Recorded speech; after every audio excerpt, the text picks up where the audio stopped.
परमानंदमाधवम श्री चैतन्य ईश्वरम। हरे कृष्ण।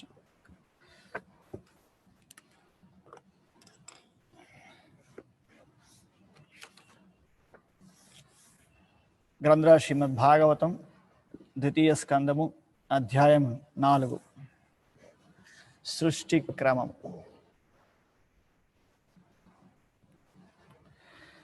సూత ఉవాచ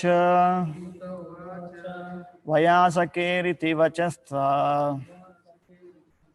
తత్వనిశ్చయమాత్మనః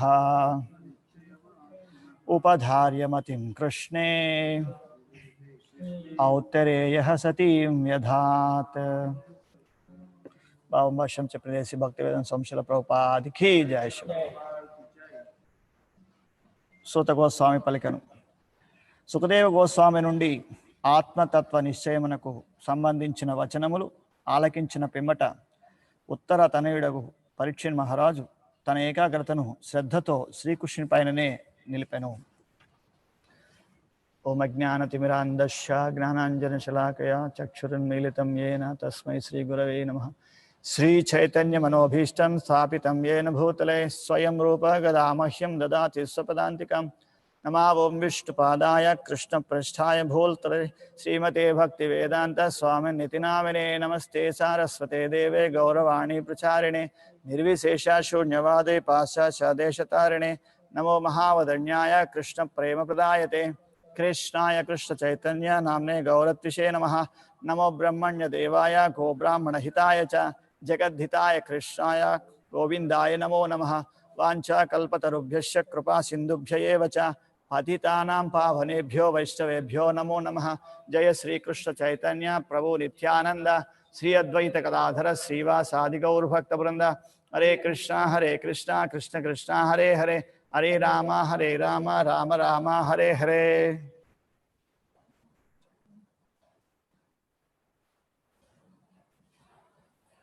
Hare Krishna. With the divine blessings of His Grace Upeshwara Chaitanya Das Prabhu, His Grace Hemari Prabhu and His Grace Mukunda Srihara Prabhu and all the assembled Vaishnavas, we will proceed to discuss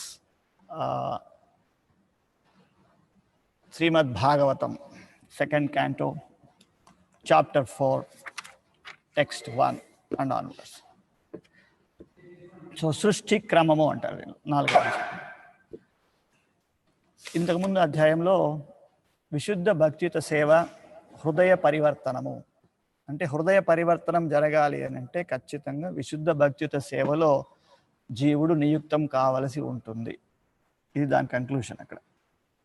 ఇక్కడ కనుక పరీక్షిత్ మహారాజు మరి ఆ దారిలోనే వెళ్తున్నారన్నమాట.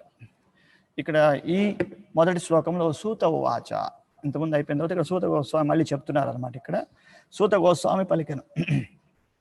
సుఖదేవ గోస్వామి నుండి ఆత్మతత్వ నిశ్చయమునకు సంబంధించిన వచనములను ఆలకించిన పిమ్మట ఉత్తరాతనయుడకు పరీక్షిత్ మహారాజు తన ఏకాగ్రతను శ్రద్ధతో శ్రీకృష్ణుని పైననే నిలిపెను. ఇది ఈ భాష్యం యొక్క కంటెంట్ అనమాట, అనువాదం. సో కృష్ణుడి మీద తన మనసును లగ్నం చేశారు. ఎవరు? ఆయన పరీక్షిత్ మహారాజ్. కాబట్టి ఇక్కడ భావం భాష్యం చెప్పేదేసి భక్తివేదాంత స్వామి శ్రీల ప్రభుపాదికి జయ, శ్రీల ప్రభుపాదికి జయ.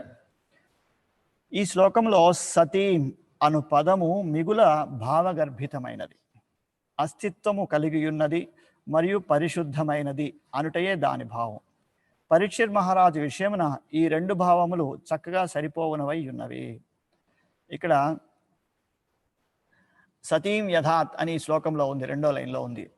దీనిలో సతీం అంటే అర్థం ఏమిటి అంటే ఇక్కడ చెప్తున్నారు, 2 అర్థాలు ఇక్కడ ఇస్తున్నారు. ఒకటి వచ్చేసి అస్తిత్వము కలిగి ఉన్నది అంటే ఇట్ ఈస్ ఎగ్జిస్టింగ్ అని అర్థం. తర్వాత రెండవది పరిశుద్ధమైనది, పర్ఫెక్ట్లీ ప్యూర్. కాబట్టి ఇక్కడ పరీక్షిత్ మహారాజు విషయంలో ఈ యొక్క భక్తి అనేటటువంటిది, కృష్ణ భక్తి అనేటటువంటిది పరిశుద్ధమైనటువంటి రీతిలో పరిపూర్ణముగా వ్యవస్థితమై ఉన్నది. సో ఈ 2 అక్కడ చక్కగా సరిపోతాయి అని చెప్తున్నారు. ప్రతి ఒక్కరి ధ్యానమును సంపూర్ణముగాను అనన్యముగాను భగవద్గీత యందు ఉపదేశించిన రీతిగా శ్రీకృష్ణ భగవానుని చరణ కమలముల చెంతకు చేర్చుటకే సమస్త వేదవాంగ్మయం ఉద్దేశింపబడినది. భగవద్గీత 15వ అధ్యాయం 15 శ్లోకంలో వేదైష సర్వైవర హమేవ వేద్య వేదాంత కృత్ వేద విదేవ చాహం అనేది శ్లోకం ఉంది. సో దాని ప్రకారం ఏమవుతుంది, సకల వేద వాంగ్మయం అంతా కూడా దేన్ని గురించి తెలియచేస్తుంది అని అంటే శ్రీకృష్ణ భగవానుని చరణ కమలముల చెంతకు చేర్చుట కొరకే. ఈ వైదిక సారస్వతం అంతా ఉండేది కూడా దేనికంటే కృష్ణుని పాద పద్మాలను ఆశ్రయించి అక్కడికి వెళ్ళిపోవాలి, దాని కొరకు ఇదంతా ఉండేది. కాబట్టి అదృష్టవశాత్తు పరీక్షణ్ మహారాజు తన తల్లి గర్భమున జీవిత ఆరంభము నుండియే శ్రీకృష్ణుని ఎడ ఆకర్షితుడయ్యుడును. తల్లి గర్భమున అతడు అశ్వత్థామ చేత గుర్తుంది కదా, కాబట్టి తల్లి గర్భంలో ఉండంగానే ఆయన ఏమయ్యాడు, భగవంతుని దర్శించుకోగలిగాడు. సో అంతే అదృష్టం కదా. అలాగే తల్లి గర్భంలో ఉన్నప్పుడు ఎందుకు దర్శించుకోగలిగాడంటే ఇక్కడ తెలుసు మీకు అందరికి, చాలాసార్లు చర్చించుకున్నారు. ఎవరు, ద్రోణసుతుడు అశ్వత్థామ వదిలినటువంటి బ్రహ్మాస్త్రం ఏదైతే ఉందో ఆ బ్రహ్మాస్త్రము ఇతన్ని ఛేదించడానికి వచ్చినప్పుడు భగవంతుడు అక్కడ అడ్డుపడతాడు, అడ్డుపడి ఆయనకి దర్శనమిస్తాడు కదా. కాబట్టి అప్పుడు పరీక్షిత్ మహారాజు భగవంతుని తల్లి గర్భంలో ఉన్నప్పుడే దర్శనం చేసుకున్నారు. ఓకే, ఆనాటి నుండి అతడు నిరంతరము తన మనస్సును శ్రీకృష్ణ భగవానుని పైన నిలిపెను. ఇది అక్కడ అడ్వాంటేజ్ అనమాట. ఇంకా ఆ రోజు నుంచి మొదలు పెడితే తర్వాత తాను పరిపూర్ణంగా శ్రీకృష్ణ భగవానుని యొక్క ఆయన భగవాను యొక్క చరణ కమలముల పైననే తన మనస్సును సంలగ్నం చేసెను. ఓకే, ఇది అన్నమాట. ఇక్కడ కోరికలను పూర్ణంగా కలిగి ఉన్నను లేదా కోరికలు లేకున్నను మనుషులు శ్రీకృష్ణ భగవాను తప్ప అన్యులను అర్చించరాదని శ్రీల సుఖదేవ గోస్వామి నుండి శ్రవణము చేసిన పిమ్మట శ్రీకృష్ణుని ఎడ అతని సహజ అనురాగము దృఢతరమయ్యాను. ఈ విషయములను మనం ఇదివరకే చర్చించి ఉన్నాము. ఇక్కడ సుఖదేవ గోస్వామి చెప్తూ ఉన్నారనమాట. ఆయన దగ్గర నుంచి ఏం విన్నారంటే, ఈయన మనకు కోరికలు ఉన్నా లేకపోయినా కృష్ణుడి యొక్క పాద పద్మాలను మాత్రమే ఆశ్రయించాలి మనం అనేటటువంటిది చేస్తే అప్పుడు మనలో ఈ యొక్క కృష్ణ భక్తి అనేది మరింత దృఢతరం అవుతుంది. It will become more strong అనేది. కాబట్టి ఆయన ఏం చేశారు, ఆ పనే చేశారు. సుఖదేవ గోస్వామి ఏదైతే చెప్పారో ఇప్పటిదాకా దాన్నే పరీక్షిత్ మహారాజు ఆచరించడానికి ప్రయత్నం చేశారన్నమాట. ఓకే, శ్రీకృష్ణ భగవానుని శుద్ధ భక్తుడు ఒకటకు 2 విషయములు అత్యంత ఆవశ్యకములై ఉన్నవి. ఇది చాలా ఇంపార్టెంట్, బాగా గుర్తుపెట్టుకోవాలి మనం. అవియే భక్తుని వంశమున జన్మించే అవకాశమును పొందుట మరియు ప్రామాణికుడ గురువు ఆశీస్సులను కలిగి ఉంట అన్నవి. సో శ్రీకృష్ణ భగవాను శుద్ధ భక్తుడు ఒకటకు 2 విషయాలు మనకు కావాల్సి వస్తుంది, అవసరం అవుతాయి. కృష్ణ భగవాన్ యొక్క శుద్ధ భక్తుడు కావాలి అంటే మొదటిది ఏం చెప్తున్నారు, భక్తుల వంశంలో జన్మించడం. రెండోది ప్రామాణికుడు గురువు ఆశీర్వాదం. ఈ పరీక్షణ్ మహారాజు విషయంలో ఈ 2 జరిగిపోయినాయి. వెరీ సింపుల్గా చూడొచ్చు. సో పాండవులు అనేటటువంటి వాళ్ళు ఎంత గొప్ప భక్తులో మనం ఇప్పటిదాకా చర్చించుకున్నాం అనేక సందర్భాల్లో. కాబట్టి పాండవ వంశంలో జన్మించారు, వాళ్ళ తాలూకా ఉన్నారు ఈయన. అదే సమయంలో కరెక్ట్గా తను ఈ యొక్క శాపం పొందిన తర్వాత సర్వస్వాన్ని త్యజించి నెక్స్ట్ ఏం చేయాలని ఆలోచించే టైంలో ప్రామాణికుడైనటువంటి సుఖదేవ గోస్వామి తటస్థపడడం జరిగింది. ఓకే, కాబట్టి 2 పాయింట్లు ఏవి, మొదటిది వచ్చేసి శ్రీకృష్ణ భగవాన్ శుద్ధ భక్తులు ఒకటకు 2 విషయములు అత్యంత ఆవశ్యకములై ఉన్నవి. అవే భక్తుని వంశమున జన్మించుట అనేటువంటి. రెండోది ప్రామాణికుడ గురువును ఆశ్రయించడం లేక అతని ఆశీస్సులను పొందుట. కాబట్టి ఇప్పుడు ఎవరైతే ఆల్రెడీ డివోటీస్గా ఉన్నారో వాళ్ళ పిల్లలు మొదటిది వచ్చేసినట్టే వాళ్ళకి భక్తుల కుటుంబంలో జన్మ తీసుకోవడం అనేటటువంటిది. కాబట్టి మనకు చూడండి, మన పిల్లలకి కృష్ణ భక్తులు అవ్వడానికి ఒక చక్కటి అవకాశం. రెండు పాయింట్స్ ఉన్నాయి ఇక్కడ. ఒక పాయింట్ ఆల్రెడీ మనం టిక్ చేసేవచ్చు. ఎప్పుడు, if the parents are nice devotees of Krishna under the guidance of Srila Prabhupad. అర్థమైంది కదా. సో 2 ఉన్నాయి ఇక్కడ పాయింట్స్. ఒకటి వచ్చేసి భక్తుల వంశమున జన్మించుట, రెండోది వచ్చి ప్రామాణికమైన గురువు యొక్క ఆశీస్సులు పొందటం. కాబట్టి ఇప్పుడు ఎవరైతే ఆల్రెడీ ఇప్పుడు ఉదాహరణకి దీక్ష తీసేసుకున్నటువంటి తల్లిదండ్రులు అనుకుందాం, ఫాదర్ అండ్ మదర్. అప్పుడు వాళ్ళ ఇంట్లో ఆ పిల్లలకి ఆటోమేటిక్గా భగవత్ చింతన కలిగే అవకాశం ఉంది. కాబట్టి ఇప్పుడు తల్లిదండ్రులు ఎప్పుడైతే ఈ కృష్ణ భక్తిని కాకుండా, భక్తులు కాకుండా ఉంటారనుకోండి, అప్పుడు ఏమవుతుంది, వాళ్ళ పిల్లలకి, అంటే వీళ్ళు ఆల్రెడీ ప్రాబ్లంలో ఉన్నట్లే, వాళ్ళ పిల్లలు కూడా ఏమవుతారు, ఒక క్వాలిఫికేషన్ పోయినట్టే వాళ్ళకి. ఒక క్వాలిఫికేషన్ ఏమది, భక్తుల వంశంలో జన్మించుట అనేది. ఓకే, కాబట్టి ఎవరికి వాళ్ళు వాళ్ళ వాళ్ళ సంతానానికి కృష్ణ భక్తిని ఇవ్వడానికి ప్రయత్నించాలి. అదే నిజమైనటువంటి ఉద్ధరణ. దాన్ని వాళ్ళకి ఇవ్వడం కోసం ఉన్నటువంటి 2 అవకాశాల్లో ఒక అవకాశము తల్లిదండ్రుల చేతుల్లోనే ఉంది. ఒక అవకాశము తల్లిదండ్రుల చేతుల్లో ఉంది. సో తల్లిదండ్రులు హ్యాపీగా ఏం చేయొచ్చు, హరే కృష్ణ కృష్ణ కృష్ణ హరే హరే, హరే రామ రామ రామ హరే హరే అని చెప్పినేసి ఇక్కడ ఈ హరే కృష్ణ మహామంత్రాన్ని 16 మాలలు నియమంగా జపం చేయడము, మాంస మధ్య వ్యభిచార జీవితాలకు దూరంగా ఉండడము, కృష్ణ ప్రసాదాన్ని స్వీకరించడము, భగవద్గీత భాగవతము శాస్త్రాలు వంటి వాటి పట్ల అధ్యయనం చేయడము, వాటిని శ్రవణం చేయడము, పఠనం చేయడము, ఇవన్నీ ఈ బ్రహ్మమధ్య గౌడీ సోదరాచరంలో ఏదైతే ఉందో, మనకు శ్రీల ప్రభుపాదుల వారి తరఫున ఏదైతే వచ్చిందో దాని అంతా తల్లిదండ్రులు కనుక ఆచరించినట్లయితే వాళ్ళు ఉద్ధరింపబడతారు. First point. రెండోది వచ్చి ఏమవుతుంది, పిల్లలు కూడా ఉద్ధరింపబడతారు. దానికి ఉద్ధరింపబడడానికి ఒక ఏమైంది, అక్కడ 2 ఫుల్ఫిల్ అయిపోతాయి. ఏమైంది, మొదటిది వచ్చేసి భక్తుల కుటుంబంలో జన్మించారు, రెండోది వచ్చేసి ప్రామాణికమైన గురువు. శ్రీల ప్రభుపాదుల వారు మనకు బ్రహ్మమధ్య గౌడీ సంప్రదాయంలో శ్రీకృష్ణుడి నుంచి మొదలైనటువంటి గురు పరంపరలో భౌతికతలు ఇచ్చుంటారు, చూడొచ్చు మీరు. ఆ గురు శిష్య పరంపరలో 32వ గురు శ్రీల ప్రభుపాద, 22వ గురు చైతన్య మహాప్రభు, ఆ తర్వాత తీసుకున్నట్టయితే 32వ గురు శ్రీల ప్రభుపాద. సో మన పిల్లలకి కనుక కృష్ణ భక్తి రాలేదు అని అంటే, వాళ్ళు భౌతికంగా ఉంటున్నారంటే వాళ్ళ బాధ్యత ఎవరికి వెళ్తుంది అని అంటే తల్లిదండ్రులకి వెళ్ళిపోతుంది. కానీ ప్రస్తుత సమాజంలో ఎట్లా ఉందంటే, పిల్లలు భక్తి పాటిస్తానంటే కూడా తల్లిదండ్రులు ఒప్పుకునే పరిస్థితి లేదు. That is ignorance. పిల్లలు ఏమో రెడీగా ఉన్నారు భక్తి పాటించడానికి, కానీ వాళ్ళు ఏం చేస్తారు, తల్లిదండ్రులు ఏంది నీకు ఇప్పుడే ఈ వయసులో నీకెందుకు అని వాళ్ళని తప్పిచ్చేస్తారు భక్తి మార్గంలో నుంచి. It is a pitiable thing. That is due to previous karmas కావచ్చు, లేకపోతే ఇగ్నోరెన్స్, వాళ్ళ యొక్క అజ్ఞానం వల్ల కూడా కావచ్చు. ఓకే, ఇది పరిస్థితి. కాబట్టి ఇక్కడ 2 పాయింట్స్ ఫుల్ఫిల్ అయినాయి పరీక్షిత్ మహారాజు విషయంలో అనేది మనం గుర్తు చేసుకోవాలి. శ్రీకృష్ణుని కరుణచే పరీక్షిత్ మహారాజు ఆ 2 అవకాశములను కలిగి ఉండరు. అదృష్టభాగుడైన వాడు గురువు మరియు శ్రీకృష్ణుని కరుణచే భక్తి మార్గమును పొందగలుగునని చైతన్య చరితామృతం నందు తెలుపబడినది. కాబట్టి అదృష్టభావుడైనటువంటి వాడు, అదృష్టం కలిగిన వాడు అంటే అర్థం ఏంటి, నిజమైన అదృష్టం అంటే ఏమిటంటే ఏదో లాటరీ తగలటం కాదు, పట్టిందల్లా బంగారం అయిపోవడం కాదు, అనుకున్నదల్లా జరిగిపోవడం కాదు, ఇంకోటి కాదు. నిజమైన అదృష్టం అంటే ఏమిటి అని అంటే కృష్ణ భక్తుడు అవడం. కాబట్టి శ్రీకృష్ణుని కరుణచే భక్తి మార్గమును పొందగలుగును. అదృష్టభావుడైన వాడు గురువు శ్రీకృష్ణుడు, గురు అండ్ కృష్ణ, ఇక్కడ 2 పాయింట్లు. కాబట్టి గురు అండ్ కృష్ణ యొక్క కృప వలన వాళ్ళు ఏమవుతారు, భక్తి మార్గమున ముందుకు వెళ్ళగలుగుతారు. సో భక్తి మార్గంలో మనం ఉండాలి అని అంటే గురు అండ్ కృష్ణ మెర్సీ కావాలి, గురు అండ్ కృష్ణ మెర్సీ కావాలి. కాబట్టి ఈ విషయాన్ని ఎక్కడ చెప్పుకున్నాడు, చైతన్య చరితామృతంలో కూడా చెప్పడం జరిగింది. కాబట్టి పరీక్షిత్ మహారాజు విషయం అనేది చక్కగా సరిపోగలదు. భక్తుల ఇంట జన్మించుట ద్వారా అప్రయత్నముగానే అతడు శ్రీకృష్ణుని గురించి తెలుసుకొనగలిగాను. ఎలాగైతే పాండవుల వంశంలో ఉన్నాడు కాబట్టి, మరి పాండవులు మహాభక్తులు కాబట్టి శ్రీకృష్ణునికి, కాబట్టి ఫస్ట్ ఫుల్ఫిల్ అయిపోయింది. ఆ విధముగా తెలిసిన పిమ్మట అతడు ఆ దేవదేవుని నిరంతరము స్మరించను.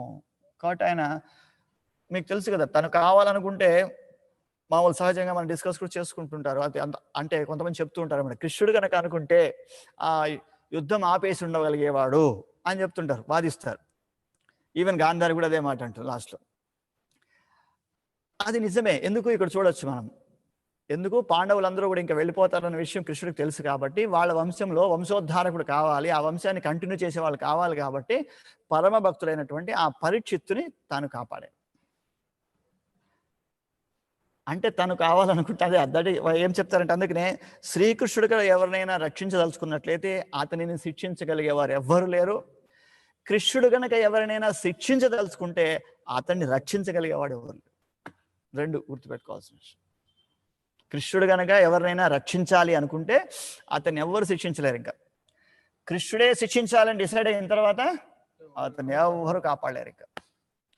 కాబట్టి ఇక్కడ మనం చూడొచ్చు పరీక్షిత్ మహారాజు విషయంలో మరి అంతమంది పాండవులకు సంబంధించిన సైన్యం అంతా ముఖ్యమైన వాళ్ళు అందరూ వెళ్ళిపోతున్నా కానీ కృష్ణుడు మామూలుగా యుద్ధం చేసుకుంటూనే వచ్చాడు తన ప్లాన్ ప్రకారం అంతే.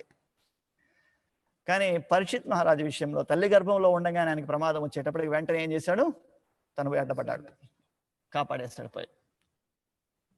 ఓకే, కనుక ఇది భగవంతుని, అందువల్ల ఏమైంది, దానికి కృతజ్ఞతాభావంతో పరీక్షిత్ కూడా ఎట్లా ఉన్నారు, చిన్నప్పటి నుంచే నిరంతరము కృష్ణ నామ స్మరణలో ఉండిపోయాడు. రాజు ఆయన అయినప్పటికీ కూడా ఏం చేస్తున్నాడు, అక్కడ భగవన్నామ స్మరణలో నియుక్తమయ్యాను, స్మరించను. తత్కారణముగా పూర్ణ ఆత్మ తత్వ జ్ఞానము కలిగిన భక్తుడకు సుఖదేవ గోస్వామి సాంగత్యమును కలిగించడం ద్వారా శ్రీకృష్ణ భగవానుడు ఆ రాజునకు భక్తిత సేవ పురోభివృద్ధికి మరింత అవకాశం నొసగను. కాబట్టి ఇక్కడ కృష్ణుడు మళ్ళీ నెక్స్ట్ అక్కడ కూడా ఇంకా ఏం హెల్ప్ చేస్తున్నాడు, భక్తుల కుటుంబంలో జన్మింపజేశాడు, అక్కడ కాపాడాడు. ఆ తర్వాత సుఖదేవ గోస్వామి వంటి అద్భుతమైనటువంటి భక్తుల యొక్క సాంగత్యంలో అతని యొక్క కృష్ణ భక్తి మరింత అభివృద్ధి చెందేటటువంటి అవకాశాన్ని కూడా కల్పించేశాడు. ఆ విధముగా ప్రామాణికుడకు గురువు నుండి శ్రవణము చేయటం ద్వారా అతడు తన పరిశుద్ధముకు మనస్సును మరింతగా సహజ రీతిలో శ్రీకృష్ణ భగవానునిపై పూర్ణంగా ఏకాగ్రము కావింపగలిగను. కాబట్టి ఈ ఫస్ట్ శ్లోకంలో ఇది చెప్తున్నారు అన్నమాట. కాబట్టి ఇక్కడ ఆల్రెడీ భక్తుల కుటుంబంలో ఉన్నారు, వాళ్ళందరూ కృష్ణ భక్తులే. తర్వాత సుఖదేవ గోస్వామి పరమ భక్తుడు కాబట్టి, మంచి గురువు కాబట్టి, ప్రామాణికమైన గురువు కాబట్టి, గురువు ఆశ్రయంలో తనకు ఆల్రెడీ సహజంగా ఉన్నటువంటి కృష్ణ భక్తి అనేది మరింత అభివృద్ధి అయ్యేటట్టుకు ఈ యొక్క పరీక్షిత్ మహారాజు తాను ఏర్పాటు చేసుకున్నాడు.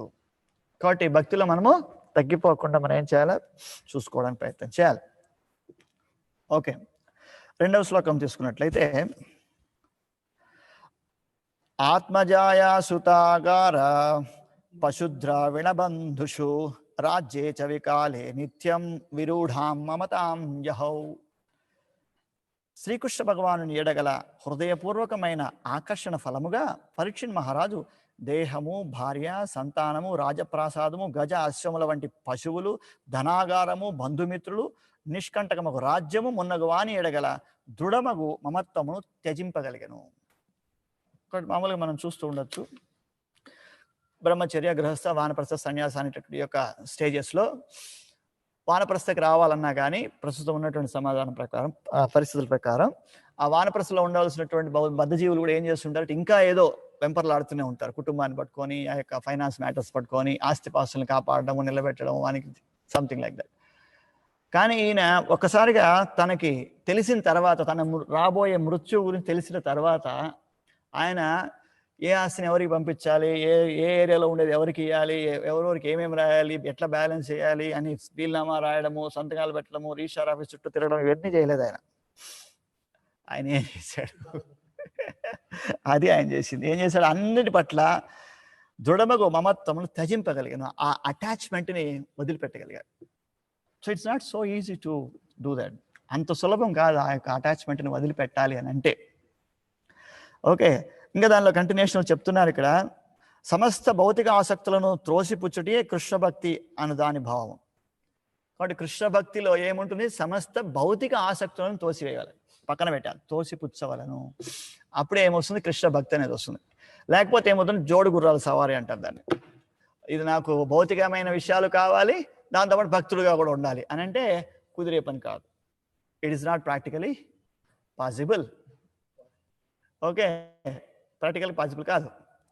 కనుక ఇక్కడ అందుకనే చెప్తున్నారు, ఇక్కడ భాష్యంలో శిల ప్రభుపాలు చెప్తున్నారు, కృష్ణ భక్తి అను దాని భావం ఏమిటంటే సమస్త భౌతిక ఆసక్తులను తోసిపుచ్చుటయే. శ్రీకృష్ణ భగవాను కరుణచే పరీక్షిత్ మహారాజుకు సమస్త భౌతిక సౌకర్యములు, కలతలేనటువంటి రాజపదవి, అనుభవింపదగిన నిష్కంటకము రాజ్యము లభించి ఉండను. కానీ భగవత్ కరుణచే అతడు సమస్త భౌతిక ఆసక్తిని విడువగలిగను. విశుద్ధ భక్తుని నైజం ఇదే, ప్యూర్ డివోటీ యొక్క క్వాలిటీ అనమాట అది. ఆయనకేముంది, చక్కటి భార్య, సంతానము, నిష్కంటకమైన రాజ్యం. పాండవుల విషయంలో తీసుకున్నట్టయితే ఓ రాజ్యం గురించి గొడవ కదా, కల్లోలం మనశ్శాంతి లేకుండా, అవునా కదా. కానీ ఇతనికి ఎదురు లేదు అసలు, ఇంకా ఏకఛత్రాధిపత్యంగా ఈ యొక్క ప్రపంచమంతటికి కూడా ఆయనే రాజు. అక్కడ ఇంకెవరు ఆయన ఎదిరించే వాళ్ళు ఎవరు లేరు అసలు. తర్వాత ఇంతకుముందు మనం చదువుకున్నాం ఎక్కడెక్కడైతే కలి ప్రభావం రావచ్చు అనే దానిలో ఆయన ఎంత టెక్నిక్గా తప్పించేశాడు అనే విషయం కూడా చూసాం. కాబట్టి ఇన్ని ఉన్నాయి ఆయనకి. సో మామూలుగా మనకి ఎట్లా ఉంటుందంటే ఏదైనా ప్రాబ్లం ఉండి ఇది ఏదైనా తీసుకుంటే దాన్ని వదిలేద్దాం అనిపిస్తుంది. కానీ అంతా బాగా జరుగుతున్నంత సేపు ఏమవుతుంది, ఇంకా చేద్దాం అనిపిస్తుంటుంది అన్నమాట. కానీ ఇక్కడ అదే పరిస్థితి. ఇక్కడ పరీక్షిత్ మహారాజుకి ఇక్కడ ఏమైంది, అస్సలు ఏ విధమైన ప్రాబ్లం లేదు అసలు రాజ్యాన్ని వదిలిపెట్టి వెళ్ళిపోవడానికి. చక్కటి రాజ్యం ఉంది, సంపద ఉంది, అన్ని గజములు ఆశ్రములు అన్నీ ఉన్నాయి, రాజప్రాసాదము, సంతానము, భార్య, మంచి దేహం. ఒకవేళ హెల్త్ బాగాలేదనుకోండి, ఏమిరా ఈ గొడవ అనేసి చనిపోదామని డిసైడ్ అవుతారు కొంతమంది, ఈ బాధ భరించలేవు అనే విధంగా. అట్లా దేహము చక్కగా ఉంది, భార్య, సంతానము, తర్వాత రాజప్రాసాదము, గజ ఆశ్రములు వంటి పశువులు, ధనాగారము, బంధుమిత్రులు, లోటు బడ్జెట్లు ఏం లేవు ఈయనకి. సో బంధుమిత్రులు, నిష్కంటకము రాజ్యం కూడా అద్భుతంగా ఉంది.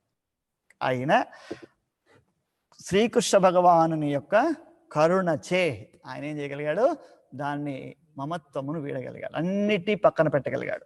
This is what we call Krishna conscious, real Krishna consciousness. కాబట్టి అట్లా అని చెప్పి కృష్ణ భక్తులు కావాలని అంటే ఇవన్నీ వదిలేయాలా అని అంటే భయపడిపోతారు మన వాళ్ళు మళ్ళీ. సో అలా కాదు, సమస్తాన్ని కూడా కృష్ణుడి యొక్క సేవలో నియుక్తం చేయాలి, ఎంగేజ్ అయ్యేటటువంటి విధంగా అనన్య భక్తిని మనం పాటించాలి, అనే భక్తిని పాటించగలగాలి.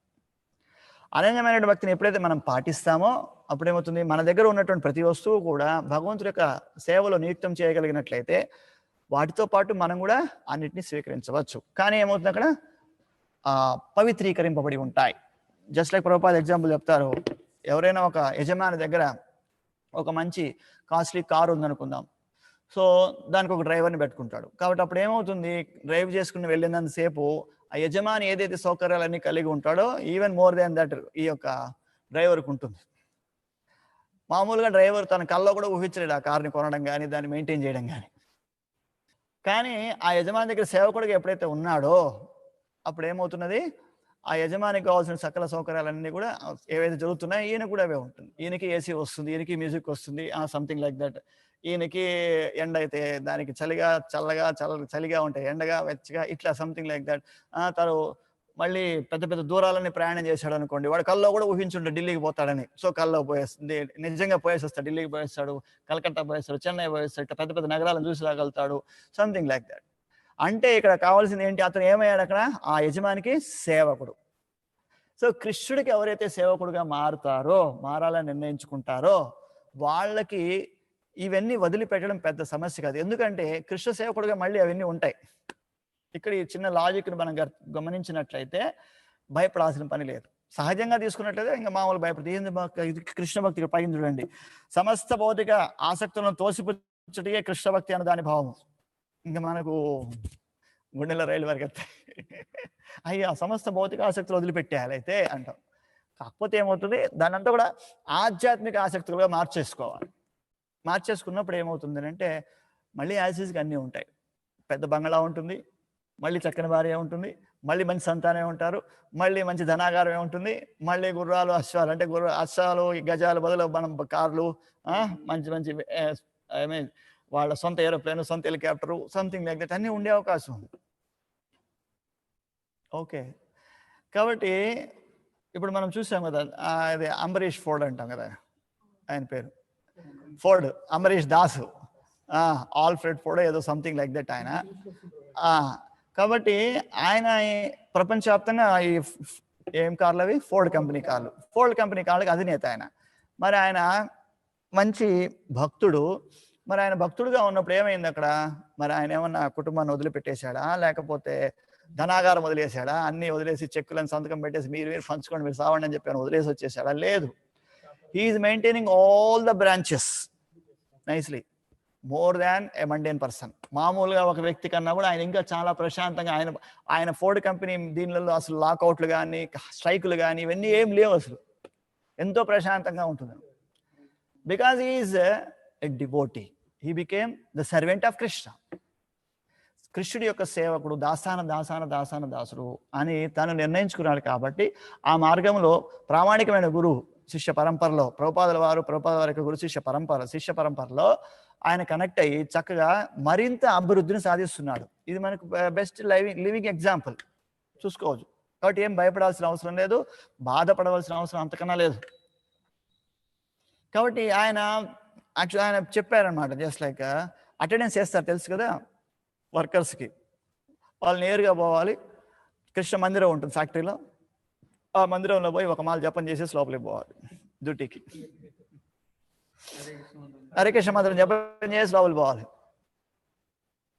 సో మరి మిగతా చోట అట్లా ఉండదు కదా. అంటే వాళ్ళు కృష్ణుని కేంద్ర బిందుగా చేసుకుని వాళ్ళు వ్యాపారం చేయడం లేదు, పరిశ్రమలు నిర్మించడం లేదు. వాళ్ళు ఏం చేస్తారు, ఏ కాడికి మా టాలెంటే అనుకుంటుంటారు వాళ్ళని. ఈయన ఏమనుకుంటారు, ఇదంతా కూడా కృష్ణుడి యొక్క కృపగా ఉంది, అందుకని ఆయన ఏం చేయగలుగుతాడు, మరింత ఎక్కువ సేవ చేయడం ద్వారా మరింత ఎక్కువ ధనాన్ని పొందగలుగుతున్నాడు, దాన్ని భగవంతుడి సేవలో మళ్ళీ పెట్టగలుగుతున్నాడు. ఈ సూక్ష్మం మనం గ్రహించగలగాలి. కాబట్టి కృష్ణ భక్తి అంటే ఏమిటి అంటే ఇక్కడ నిర్వచనం ప్రకారం సమస్త భౌతిక ఆసక్తులు తోసిపుచ్చుటయే కృష్ణ భక్తి అన్న దాని యొక్క భావం. అదే సందర్భంలో ఇవన్నీ కూడా గుర్తుపెట్టుకోవచ్చు. అప్పుడేమవుతుంది, మన యొక్క భౌతికమైన ఆసక్తులు అన్నీ కూడా ఏం చేసుకోవాలి, తొలగించుకుని కృష్ణుడి పట్ల ఆసక్తిని పెంచుకోవాలి. అంటే మన ఇంద్రియములను తృప్తిపరచుకోవడానికి బదులుగా కృష్ణుడి యొక్క ఇంద్రియాలను తృప్తిపరచడానికి ఎప్పుడైతే మనం ప్రయత్నం చేస్తామో దెన్ ఆటోమేటిక్గా అన్ని కూడా మనకు హ్యాపీ అయిపోతుంది. కృష్ణుడు ఎందుకంటే ఇప్పుడు ఇంతకుముందు చెప్పుకున్నట్టుగా ఒక యజమాని పెద్ద కాస్ట్లీ కారు, దాని డ్రైవర్ అన్నప్పుడు ఆ డ్రైవర్కి ఏం కావాలి, ఆయన సమయానికి పెడతాడు కదా. భోజనం పెట్టకుండా పెట్రోల్ పోసాను పదా అంటే ఈయన తిట్టుకోడా ఉంటాడు, ఆయన ఉద్యోగంలో ఉంటాడు అక్కడ, 2 రోజులకల్లా వెళ్ళిపోతాడు. ఏమంటే ఈయన తన గురించి తన మంచి స్టార్ హోటల్లో తింటాడే కానీ నా గురించి పట్టించుకోవడం లేదు అని ఆటోమేటిక్గా వెళ్ళిపోతాడు. కానీ ఇక్కడ ఏం జరుగుతుంది, గమనించుకుంటాడు. ఎందుకంటే డ్రైవర్ బాగుంటే ఈయన బాగుంటాడు అనుక, అది ఈయన మానవ మాతృ కాబట్టి. కానీ భగవంతుడి విషయం అట్లా కాదనుకోండి. సో కాబట్టి అంటే ఒక మనిషే తనకు సేవకుడుగా ఎవరైనా ఉన్నప్పుడు ఆ సేవకుడి యొక్క బాగోగులు అవసరాలు అన్ని ఎప్పుడైతే ఎట్లాగైతే చూసుకుంటున్నాడో అదే విధంగా కృష్ణుడు కూడా ఏం చేస్తాడంటే అతని యొక్క సేవకుడుగా మనం మారితే మన యొక్క అవసరాలన్నీ కూడా ఆయన తీర్చేస్తారు, ఇబ్బంది లేకుండా, దట్టు ప్రాబ్లం లేకుండా చేస్తాడు. అన్ని సమస్యల్ని పరిష్కరించేస్తారు ఆయనే. So the point is we have to become Krishna consciousness. మనం కృష్ణ చైతన్యాన్ని కలిగి ఉండాలి. కాబట్టి రైట్, తర్వాత ఇక్కడ భక్తుడు ఎన్నడూనూ గృహ సంపత్తిని తన సొంతమైన దానిగా భావింపక, ఇది గృహస్థ చాలా ఇంపార్టెంట్ పాయింట్, భావింపక భగవత్ సేవ ఎందే సమస్తమును అర్పణము కావించును. కాబట్టి భగవత్ సేవలో సమస్తాన్ని అర్పించడానికి సిద్ధంగా ఉండాలి భక్తుడుగా ఉండేటటువంటి గృహస్థ. ఆ విధముగా భక్తుని రక్షణలోనున్న జీవులందరూ భక్తులకు యజమాని కార్యనిర్వహణ దక్షతచే భగవద్ అనుభూతిని బడేయటకు అవకాశం పొందుతురు. కాబట్టి ఫాదర్ మదర్ ఇద్దరు ఉంటారు, తల్లి తండ్రి అంటాం. ఆ తల్లిదండ్రుల్లో ఏ ఒక్కరు ప్రిఫరబుల్లీ ఆ ఇంట్లో యజమానిగా ఎవరు ఉంటారంటే జనరల్గా తండ్రిని చెప్తాం. కాబట్టి ఆయన గనక కృష్ణ భక్తుడై ఉంటే ఆటోమేటిక్గా ఏం చేస్తాడు, భార్యను పిల్లలను అందరినీ కూడా కృష్ణ భక్తి భావంలోకి తీసుకురాగలుగుతాడు. అదేమవుతుంది, భగవద్ అనుభూతి పొందడానికి వాళ్ళందరూ కూడా అవకాశం ఇచ్చినట్లు అవుతుంది. కృష్ణ చైతన్యంలో ఉండడానికి వాళ్ళందరికీ కూడా అవకాశం, ఎందుకంటే తాను కృష్ణ చైతన్యంలో ఉంటాడు, తనకు చెందినటువంటి వాళ్ళందరినీ కూడా కృష్ణ చైతన్యంలో ఉంచడానికి ప్రయత్నం చేస్తాడు. గృహ సంపత్తి ఎడ ఆసక్తి మరియు కృష్ణుని ఎడ ఆసక్తి అను వాని నడుమ పొత్తు కుదరదు. గృహ సంపత్తి పట్ల ఆసక్తి, కృష్ణుని పట్ల ఆసక్తి, 2 ఆసక్తులు కుదరవు, పొత్తు కుదరవు. ఒకే వరలో 2 కత్తులు ఇమడలేవంటాం కదా, అట్లా అనమాట. కాబట్టి ఇది కావాలంటే అది వదిలేయాల్సి వస్తుంది, అది కావాలంటే ఇది వదిలేయాల్సి వస్తుంది. అంటే ఈ యొక్క గృహ సంపత్తి ఏడ ఆసక్తి కలిగి ఉంటాను అని అంటే కృష్ణ భక్తి రాదు. కృష్ణ భక్తి కావాలి అనుకుంటే గృహ సంపత్తి పట్ల ఆసక్తి ఉండరాదు. కృష్ణుడి కోసం మళ్ళీ అన్నీ వస్తాయి ఆటోమేటిక్గా, అది తెలుసుకోవాలంతే. ఓకే, ఆ విధముగా ప్రతి దానిని భగవత్ సేవకు మళ్లించుటను నిర్బంధ కృష్ణ సంబంధి ఎందు శిక్షణను పొందని వాడు లేదా ఆ విధముగా చేయజాలని వాడు కృష్ణ మహిమలను శ్రవణ కీర్తనములను కావించుటకు యోగ్యతను పడేటకు పూర్వము సమస్త భౌతిక దుఃఖములను వినాడవలను. కాబట్టి నిర్బంధ కృష్ణ సంబంధి అని చెప్పేసి ప్రతి దానిని కూడా భగవంతుడి సంబంధంగా చూడగలగాలి, ఆ భగవంతుడి భక్తి సేవలో నియుక్తం చేయగలగాలి. అట్లా కనుక చేయలేకపోయాడు అనుకోండి, ఇవన్నీ చేయలేకపోతాడు. కృష్ణుడి గురించి శ్రవణం చేయడం కానీ అది. సో మనం కృష్ణచైతన్యం కావాలి అనుకున్నప్పుడు ఏమవుతుంది, కొంత సమయాన్ని కృష్ణుడికి కేటాయించుకోవాలి మనం. యాక్చువల్గా అయితే ఓవరాల్ 24 hours అనన్య భక్తి అంటారు దాన్ని. 24/7 భగవంతుడి గురించే చేసుకోవాలి. కానీ అలా కాని పక్షంలో మనకు ప్రాక్టికల్గా కొంచెం ప్రాబ్లమ్స్ ఉంటాయి కాబట్టి మెల్లమెల్లగా పికప్ కావడానికి మనం ఏం చేయాలంటే గురువు ఆధ్వర్యం, ప్రామాణికమైన గురువు ఆధ్వర్యంలో చక్కగా అభివృద్ధి కావడానికి రెడీ చేసుకోవాలి. శ్రీమద్ భాగవతం శ్రద్ధతో ఒక్క రోజైనను శ్రవణం చేసిన వాడు భౌతిక విషయముల ఎడ సంబంధమును విడనాడగలడు. కృష్ణుని యొక్క అంటే శ్రీమద్ భాగవతాన్ని ఒక్కరోజు విన్నా సరే, ఎట్లా వినాలి? శ్రద్ధ ఆసక్తులతో. ఏదో విన్నామని కాకుండా, సో పూర్తి పరిపూర్ణమైనటువంటి శ్రద్ధ మరియు ఆసక్తితో ఈ యొక్క భాగవతాన్ని, కృష్ణ కథను ఒక్కరోజు విన్నా సరే ఏమవుతాడు? అతను ఈ యొక్క భౌతిక విషయముల యొక్క సంబంధంని విడనాడగలుగుతాడు, వదిలిపెట్టేయగలుగుతాడు సులభంగా. అంటే దీని అర్థం ఏమిటి? మన వాళ్ళు భయపడకూడదు ఇక్కడ. మళ్ళీ ఏమని భౌతిక విషయములను విడనాడుతాడు అని అంటే అర్థం ఏమిటి? అక్కడ ఆధ్యాత్మికంగా బాగా స్ట్రాంగ్ అవుతాడు, తద్వారా కుటుంబాన్ని మరింత బాగా పోషిస్తాడు. అర్థమైంది కదా? సో కృష్ణ చైతన్యంలో లేదనుకోండి, అప్పుడు ఏమవుతుంది? ఆ తాగే భర్త ఉన్నాడు అనుకుందాం, ఇంటికి వచ్చి చిత్త కొడతాడు అందరినీ. అర్థమైంది కదా? కాబట్టి అతను కృష్ణ చైతన్యంలోకి వచ్చేసాడు అనుకోండి, అప్పుడు ఏమవుతుంది? తాగకుండా మాంస మధ్య వ్యభిచార జీవితాలకు దూరంగా ఉంటూ కుటుంబంలో వాళ్ళందరినీ కూడా భక్తిని పాటించమని చెప్పి కోరుతాడు. అలాగే ఇంకా జూదమాడే వ్యక్తి ఉన్నాడు అనుకుందాం. సో తెలుసు, సమస్తాన్ని పోగొట్టుకోగలుగుతాడు, అందరినీ నడిబజార్లో పెట్టేస్తాడు తీసుకొచ్చి. అదే కృష్ణ చైతన్యంలోకి మారాడు అనుకోండి, కాబట్టి ఏమవుతాడు? తను జూదం ఆడకూడదని తెలుసు కాబట్టి ఏమవుతాడు? కుటుంబాన్ని చాలా జాగ్రత్త, అంటే మామూలుగా భౌతికమైన వ్యక్తుల కన్నా కూడా మరింత చక్కగా తన కుటుంబాన్ని నిర్వర్తించుకోగలుగుతాడు, చూసుకోగలుగుతాడు, మెయింటైన్ చేయగలుగుతాడు. ఎప్పుడు? If he becomes Krishna conscious. అతను గనక కృష్ణ భక్తుడైతే, కృష్ణ చైతన్యవంతుడైతే. కాబట్టి కృష్ణ చైతన్యంలోనికి ఎప్పుడైతే వచ్చేస్తారో ఆ కుటుంబానికి ఇంకా డోకా లేదు. ఓకే, అదంతా కూడా దేని మీద ఆధారపడి ఉంటుంది? ఆ భక్తుడు, ఇంతకుముందు చెప్పాం కదా, గృహ సంపత్తి ఆసక్తి మరియు కృష్ణుడి ఆసక్తి, రెండు ఆసక్తులు పెట్టుకుని ఉంటే అంత సక్సెస్ కాదు. అది మళ్ళీ ఇంపార్టెంట్ పాయింట్. రెండింటి పట్ల, అంటే భౌతిక సంపత్తి పట్ల ఆసక్తి కలిగి ఉండడము, తర్వాత కృష్ణుడి పట్ల ఆసక్తి కలిగి ఉండడం, రెండు చేస్తే కుదరదు. దీన్ని పక్కన పెట్టాలి. భౌతిక విషయాల పట్ల ఆసక్తిని, సంపద పట్ల ఆసక్తిని పక్కన పెడితే కృష్ణుడి పట్ల ఆసక్తిని మాత్రమే పెంపొందింప చేసుకున్నట్లు అయితే ఏమవుతుంది అంటే ట్రాన్సిషన్ పీరియడ్ కొంత కష్టం ఉంటుంది. అంటే ఇటు నుంచి అటు మారేటప్పుడు కొంత కష్టమైతే ఉంటుంది, డౌట్ ఏం లేదు. కానీ దృఢ సంకల్పంతో గురు అండ్ కృష్ణ మెర్సీతో ఆ స్టేజ్ దాటేశారనుకోండి, ఇంకా ఆ తర్వాత అన్లిమిటెడ్ బ్లిస్ఫుల్ ఉంటుంది అనమాట. ఓకే, సో ఇక్కడ నెక్స్ట్ ఇక్కడ ఒక వార్నింగ్ కూడా ఇస్తున్నారు. శ్రీల ప్రభుపాదుల వారి యొక్క భాషలో చెప్తున్నారు అనమాట. పరీక్షిత్ మహారాజును అనుకరించుచు వ్యాపార ధోరణి కల వారి నుండి శ్రీమద్ భాగవతం 700 సంవత్సరములు శ్రవణం చేసిన ఉపయోగం ఏమాత్రం ఉండదు. అంటే ఇక్కడ ఏం చెప్తున్నారు? సుఖదేవ గోస్వామి మరియు అలాంటి ప్రామాణికమైన గురు శిష్య పరంపరలోని వారి వద్ద నుండి శ్రీమద్ భాగవతాన్ని ఒక్కరోజు విన్నా చాలు, అతను భౌతిక విషయాల పట్ల ఆసక్తిని తొలగించుకుంటాడు, భక్తుడిగా మారడానికి ఆలోచన వస్తుంది, ముందుకు పోతాడు ఇంకా భక్తిలో. అలా కాకుండా ఎట్లా వ్యాపార ధోరణి గల వారి నుండి శ్రీమద్ భాగవతమును 700 సంవత్సరములు శ్రవణం చేసిన, ఒక సంవత్సరం కాదు. మన ఆయుర్దాయం ఎంత? ఆన్ అన్ యావరేజ్ 60 to 65 అంతే, 60 నుంచి 65 యావరేజ్ ఆయుర్దాయం. సరే 100 కూడా అనుకుందాం, 700 సంవత్సరాలు ఇక్కడ చెప్తాడు ప్రభుపాదులు. అంటే ఫుల్గా 7 జన్మలు నువ్వు విన్నా కానీ బాగుపడవు. ఎప్పుడు? చెప్పేవాళ్ళకి వ్యాపార ధోరణి ఉంటే.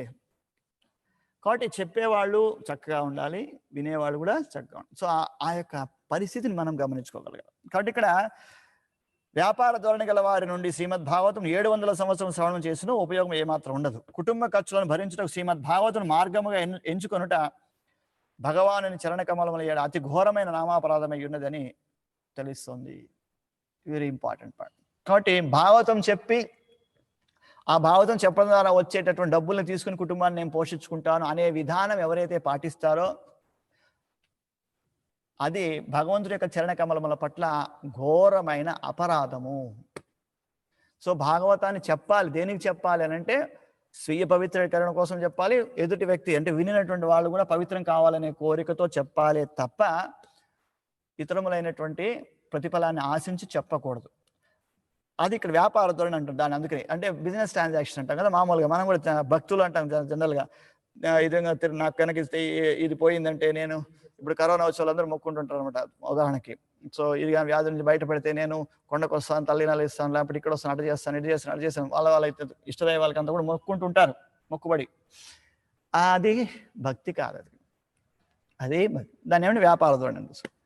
కాబట్టి ఇక్కడ ఈ పరీక్షిత్ మహారాజు విషయంలో కూడా ఆయన చెప్పేటటువంటి వ్యక్తి సూత గోస్వామి పరమ ప్రామాణికమైనటువంటి వ్యక్తి. కాబట్టి శ్రీల ప్రభుపాదుల వారు అత్యంత అద్భుతమైనటువంటి పరమ వైష్ణవుడు. ఆయన శక్తి ఆవేశ అవతారం శ్రీల ప్రభుపాదుల వారు. కాబట్టి భాగవతాన్ని చెప్పే అర్హత ఇక్కడ లేదు నాకు, ఉదాహరణకి లేదు. కానీ నేను చెప్తున్నది ఏం చెప్తున్నా, నా సొంతం ఏం చెప్పడం లేదు. ప్రభుపాదుల వారు ఏదైతే ఇచ్చారో దాన్ని చెప్పడానికి ప్రయత్నం చేస్తున్నాం. కనుక ఏమవుతుంది, వినిందంతా కూడా పర్ఫెక్టే, అందులో ఇంకా సందేహం ఏమీ లేదు. కాబట్టి ఏమవుతారు, డైరెక్ట్గా శీల ప్రభుపాదుల వారి దగ్గర నుంచి వినడం, తర్వాత పరంపరాగతంగా వచ్చిన వారి దగ్గర నుంచి వారికి అర్హత లేకపోయినప్పటికీ వారి దగ్గర నుంచి శ్రవణం చేసినప్పుడు ఏది శ్రీమద్ భాగవతంలో ఉన్న విషయాన్ని ఉన్నది ఉన్నట్టుగా మనం ఎప్పుడైతే చర్చించుకుంటామో ఖచ్చితంగా హృదయంలో మార్పు వచ్చి తీరుతుంది. Okay, right. 3, 4 శ్లోకాలకు అనువాదం చూసినట్లయితే, టైం ప్లీజ్. ఓ ఋషివరులారా, శ్రీకృష్ణ భగవానుని చింతన ఎందు సదా లగ్నమై ఉండడి మహాత్మునగు పరీక్షిత్ మహారాజు ఆసన్నమైన తన మృత్యువుని ఎరిగి ధర్మార్థ కామాది సర్వవిధ కామ్యకర్మలను పరిత్యజించను. ఆ విధముగా అతడు తన సహజ కృష్ణ ప్రేమ యందు స్థిరముగా నెలకొని, మీరు నన్ను అడుగుచున్న చందముగా ఈ ప్రశ్నలన్నింటినీ అడిగెను. కాబట్టి ఇక్కడ సూత గోస్వామి, ఇంకా సూత ఉవాచ అని చెప్పాం కదా, సూత గోస్వామి చెప్తున్నారు ఇదంతా కూడా. ఏమని చెప్తున్నారు, ఓ ఋషివరులారా, మీరు ఇప్పుడు ఎట్లాగైతే నన్ను ప్రశ్నలు అడుగుతున్నారో ఆ విధంగా పరీక్షిత్ మహారాజు కూడా ఏం చేశారు, సుఖదేవ గోస్వామిని ప్రశ్నలు వేశారు, వేసి కనుక్కుంటున్నారు ఆయన దగ్గర నుంచి ఇవంతా కూడా సమాధానాలను. ఓకే, దీనిలో మనం తీసుకున్నట్లయితే ఇక్కడ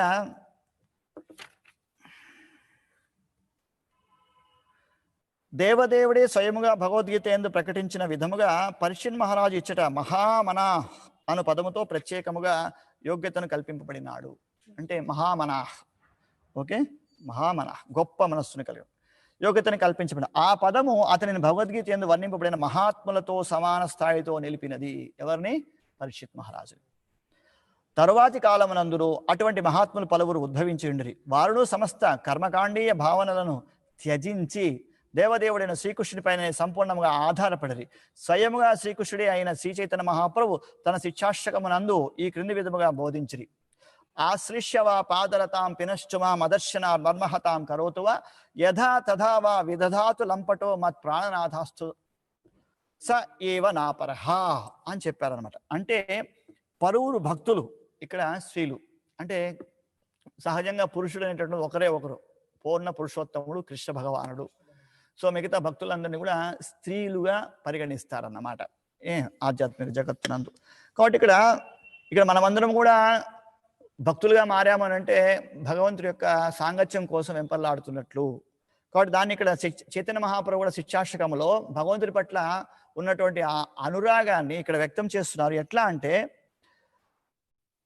ప్రియతముడైన శ్రీకృష్ణ భగవానుడు సంపూర్ణ శరణాగతి అయిన ఈ దాసిని ఆలింగనము చేసుకునిను, లేదా తన పాదములతో త్రొక్కివేసినను, లేదా దీర్ఘకాలము దర్శనమొసగ హృదయమును ముక్కలు చేసినను, అతడే నా ప్రాణనాథుడు, అతడే నా ప్రాణనాథుడు. ఇది చైతన్య మహాప్రభు శిక్షాష్టకంలో చెప్పడం జరిగింది. అంటే ఇక్కడ కృష్ణ భక్తి అనేటటువంటిది వచ్చిన టాపిక్లో ఇక్కడ మనం ఏం చేస్తున్నామంటే, భగవంతుని ఈ విధంగా మనం కొలవాలి, కలిగి ఉండాలి. ఎట్లా? కష్టం వచ్చినా, నష్టం వచ్చినా, ఆనందం వచ్చినా, సుఖం వచ్చినా, దుఃఖం వచ్చినా ఏం చేయాలి? కృష్ణుని మాత్రం వదిలిపెట్టకూడదు అనేటటువంటి భావనతో కృష్ణ భక్తిని చేయాలి. దాన్ని ఇక్కడ చైతన్య మహాప్రభు చెప్తున్నాడు. అంటే ఇక్కడ దర్శనం వసక హృదయమును కుంగదీసినను, లేక ముక్కలు చేసినను, నో ప్రాబ్లం. ఆయన మాత్రం వదిలేదు. ఎవరు వదిలేదు? కృష్ణుని మాత్రం వదిలేదు. లేక ఈ దాసిని ఆలింగనము చేసుకుని నను, లేక తన పాదములతో తొక్కివేసినను, అయినా మాత్రం కృష్ణుడు మాత్రం వదిలేదు. సో అంత స్టబర్న్గా కృష్ణ భక్తిని మనము కృష్ణుడి పట్ల ప్రేమను కలిగి ఉండాలి అనేది ఇక్కడ ఎక్స్ప్లెయిన్ చేస్తున్నారు. అలాగే శ్రీల రూపగోస్వామి కూడా ఇలా పలికిరి. ఓ దీనబంధు, నీకు నచ్చిన విధముగా నా ఎడ వర్తింపు. నీవు కరుణను ఒసగినను లేదా శిక్షను గూర్చినను ఈ జగమున నిన్ను తప్ప అన్యులను నేను గాంచను. వర్షమును కురిపించినను లేదా పిడుగులను రాల్చినను చాతక పక్షి మేఘములని సదా ప్రార్థించును. చాతక పక్షి అని తెలుసు కదా, అది మామూలుగా వర్షం నీళ్ళు తప్ప ఇంకేం తీసుకోదన్నమాట. ఆ నోరు తెచ్చుకుంటాం వర్షం పడేటప్పుడు. మరి ఆ వర్షం పడలేదనుకోండి, వెయిట్ చేస్తుందే తప్ప ఇంకేం చేయదు. అలాగే వర్షం పడుతున్న సమయంలో ఆ నోరు తెచ్చుకుంటే పొరపాటున పిడుగు కూడా పడచ్చు, చెప్పలేం. కాబట్టి వర్షం పడినా, వర్షము కురిపించినా లేక పిడుగులను రాల్చినా దేని మీద ఆధారపడుతుంది? పక్క నుండి నీళ్ళని మాత్రం తాగదు, ఓన్లీ రెయిన్ వాటర్, వర్షం నీళ్ళే తాగుతుంది. ఆ విధముగా ఇక్కడ చెప్తున్నారు అనమాట. ఓ దీనబంధు, ఎవరు చెప్తారు? శ్రీల రూపగోస్వామి చెప్తున్న విషయం ఇది. నీకు నచ్చిన విధముగా నా ఎడ వర్తింపు. నీవు కరుణను ఒసగినను లేదా శిక్షణ కూర్చునను ఈ జగమున నిన్ను తప్ప అన్యులను నేను గాంచను. మిమ్మల్ని తప్ప నేను ఎవరిని పట్టించుకోను.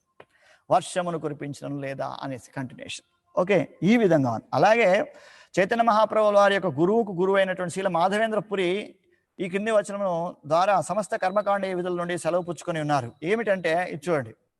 ఓ సంధ్యావందనమా నీకు భద్రముగాక, ఓ ప్రాతస్నానమా నీకు వీడ్కోలు పలుకుచున్నాను. ఓ దేవతలారా పితృదేవతలారా నన్ను క్షమింపుడు. మీ ప్రీత్యర్థము నేను ఇక ఎట్టి సమర్పణను గావింపలేను. యాదవ కులోత్తముని కంస హరిని పలుగా శ్రీకృష్ణ భగవాన్ని ఎల్లెడలా స్మరించుచు సమస్త పాపకర్మల నుండి నన్ను నేను ముక్తిని గావించుకున్నదని నేను ఇప్పుడు నిర్ణయించుకుంటుని. ఇది నాకు సరిపోవనని నేను భావించుచున్నాను. కనుక మరి ఇతర యత్నములతో ప్రయోజనమేమి కలదు అని మాధవేంద్రపురి చెప్తున్నారు. చైతన్య మహాప్రభు యొక్క గురువులకి గురువు గారు అనమాట మాధవేంద్రపురి చెప్తున్నారు. సో అక్కడ ఏమవుతుంది?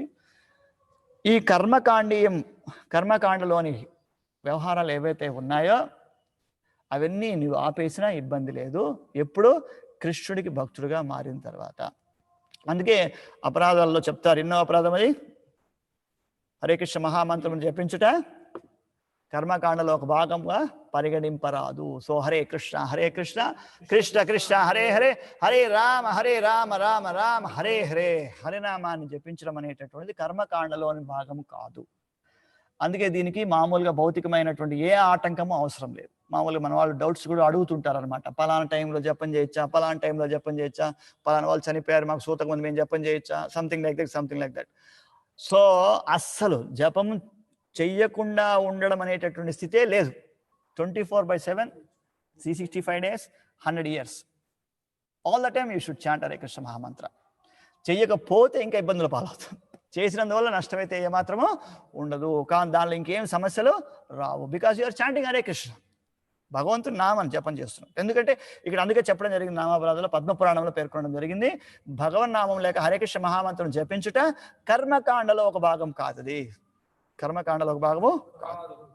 కాబట్టి దానికి ఏ విధమైనటువంటి దేశకాలమాన పరిస్థితులు ఏ విధానికి వర్తించవు హరే కృష్ణ మహామంత్రం. అంత పవర్ఫుల్ అనమాట అది.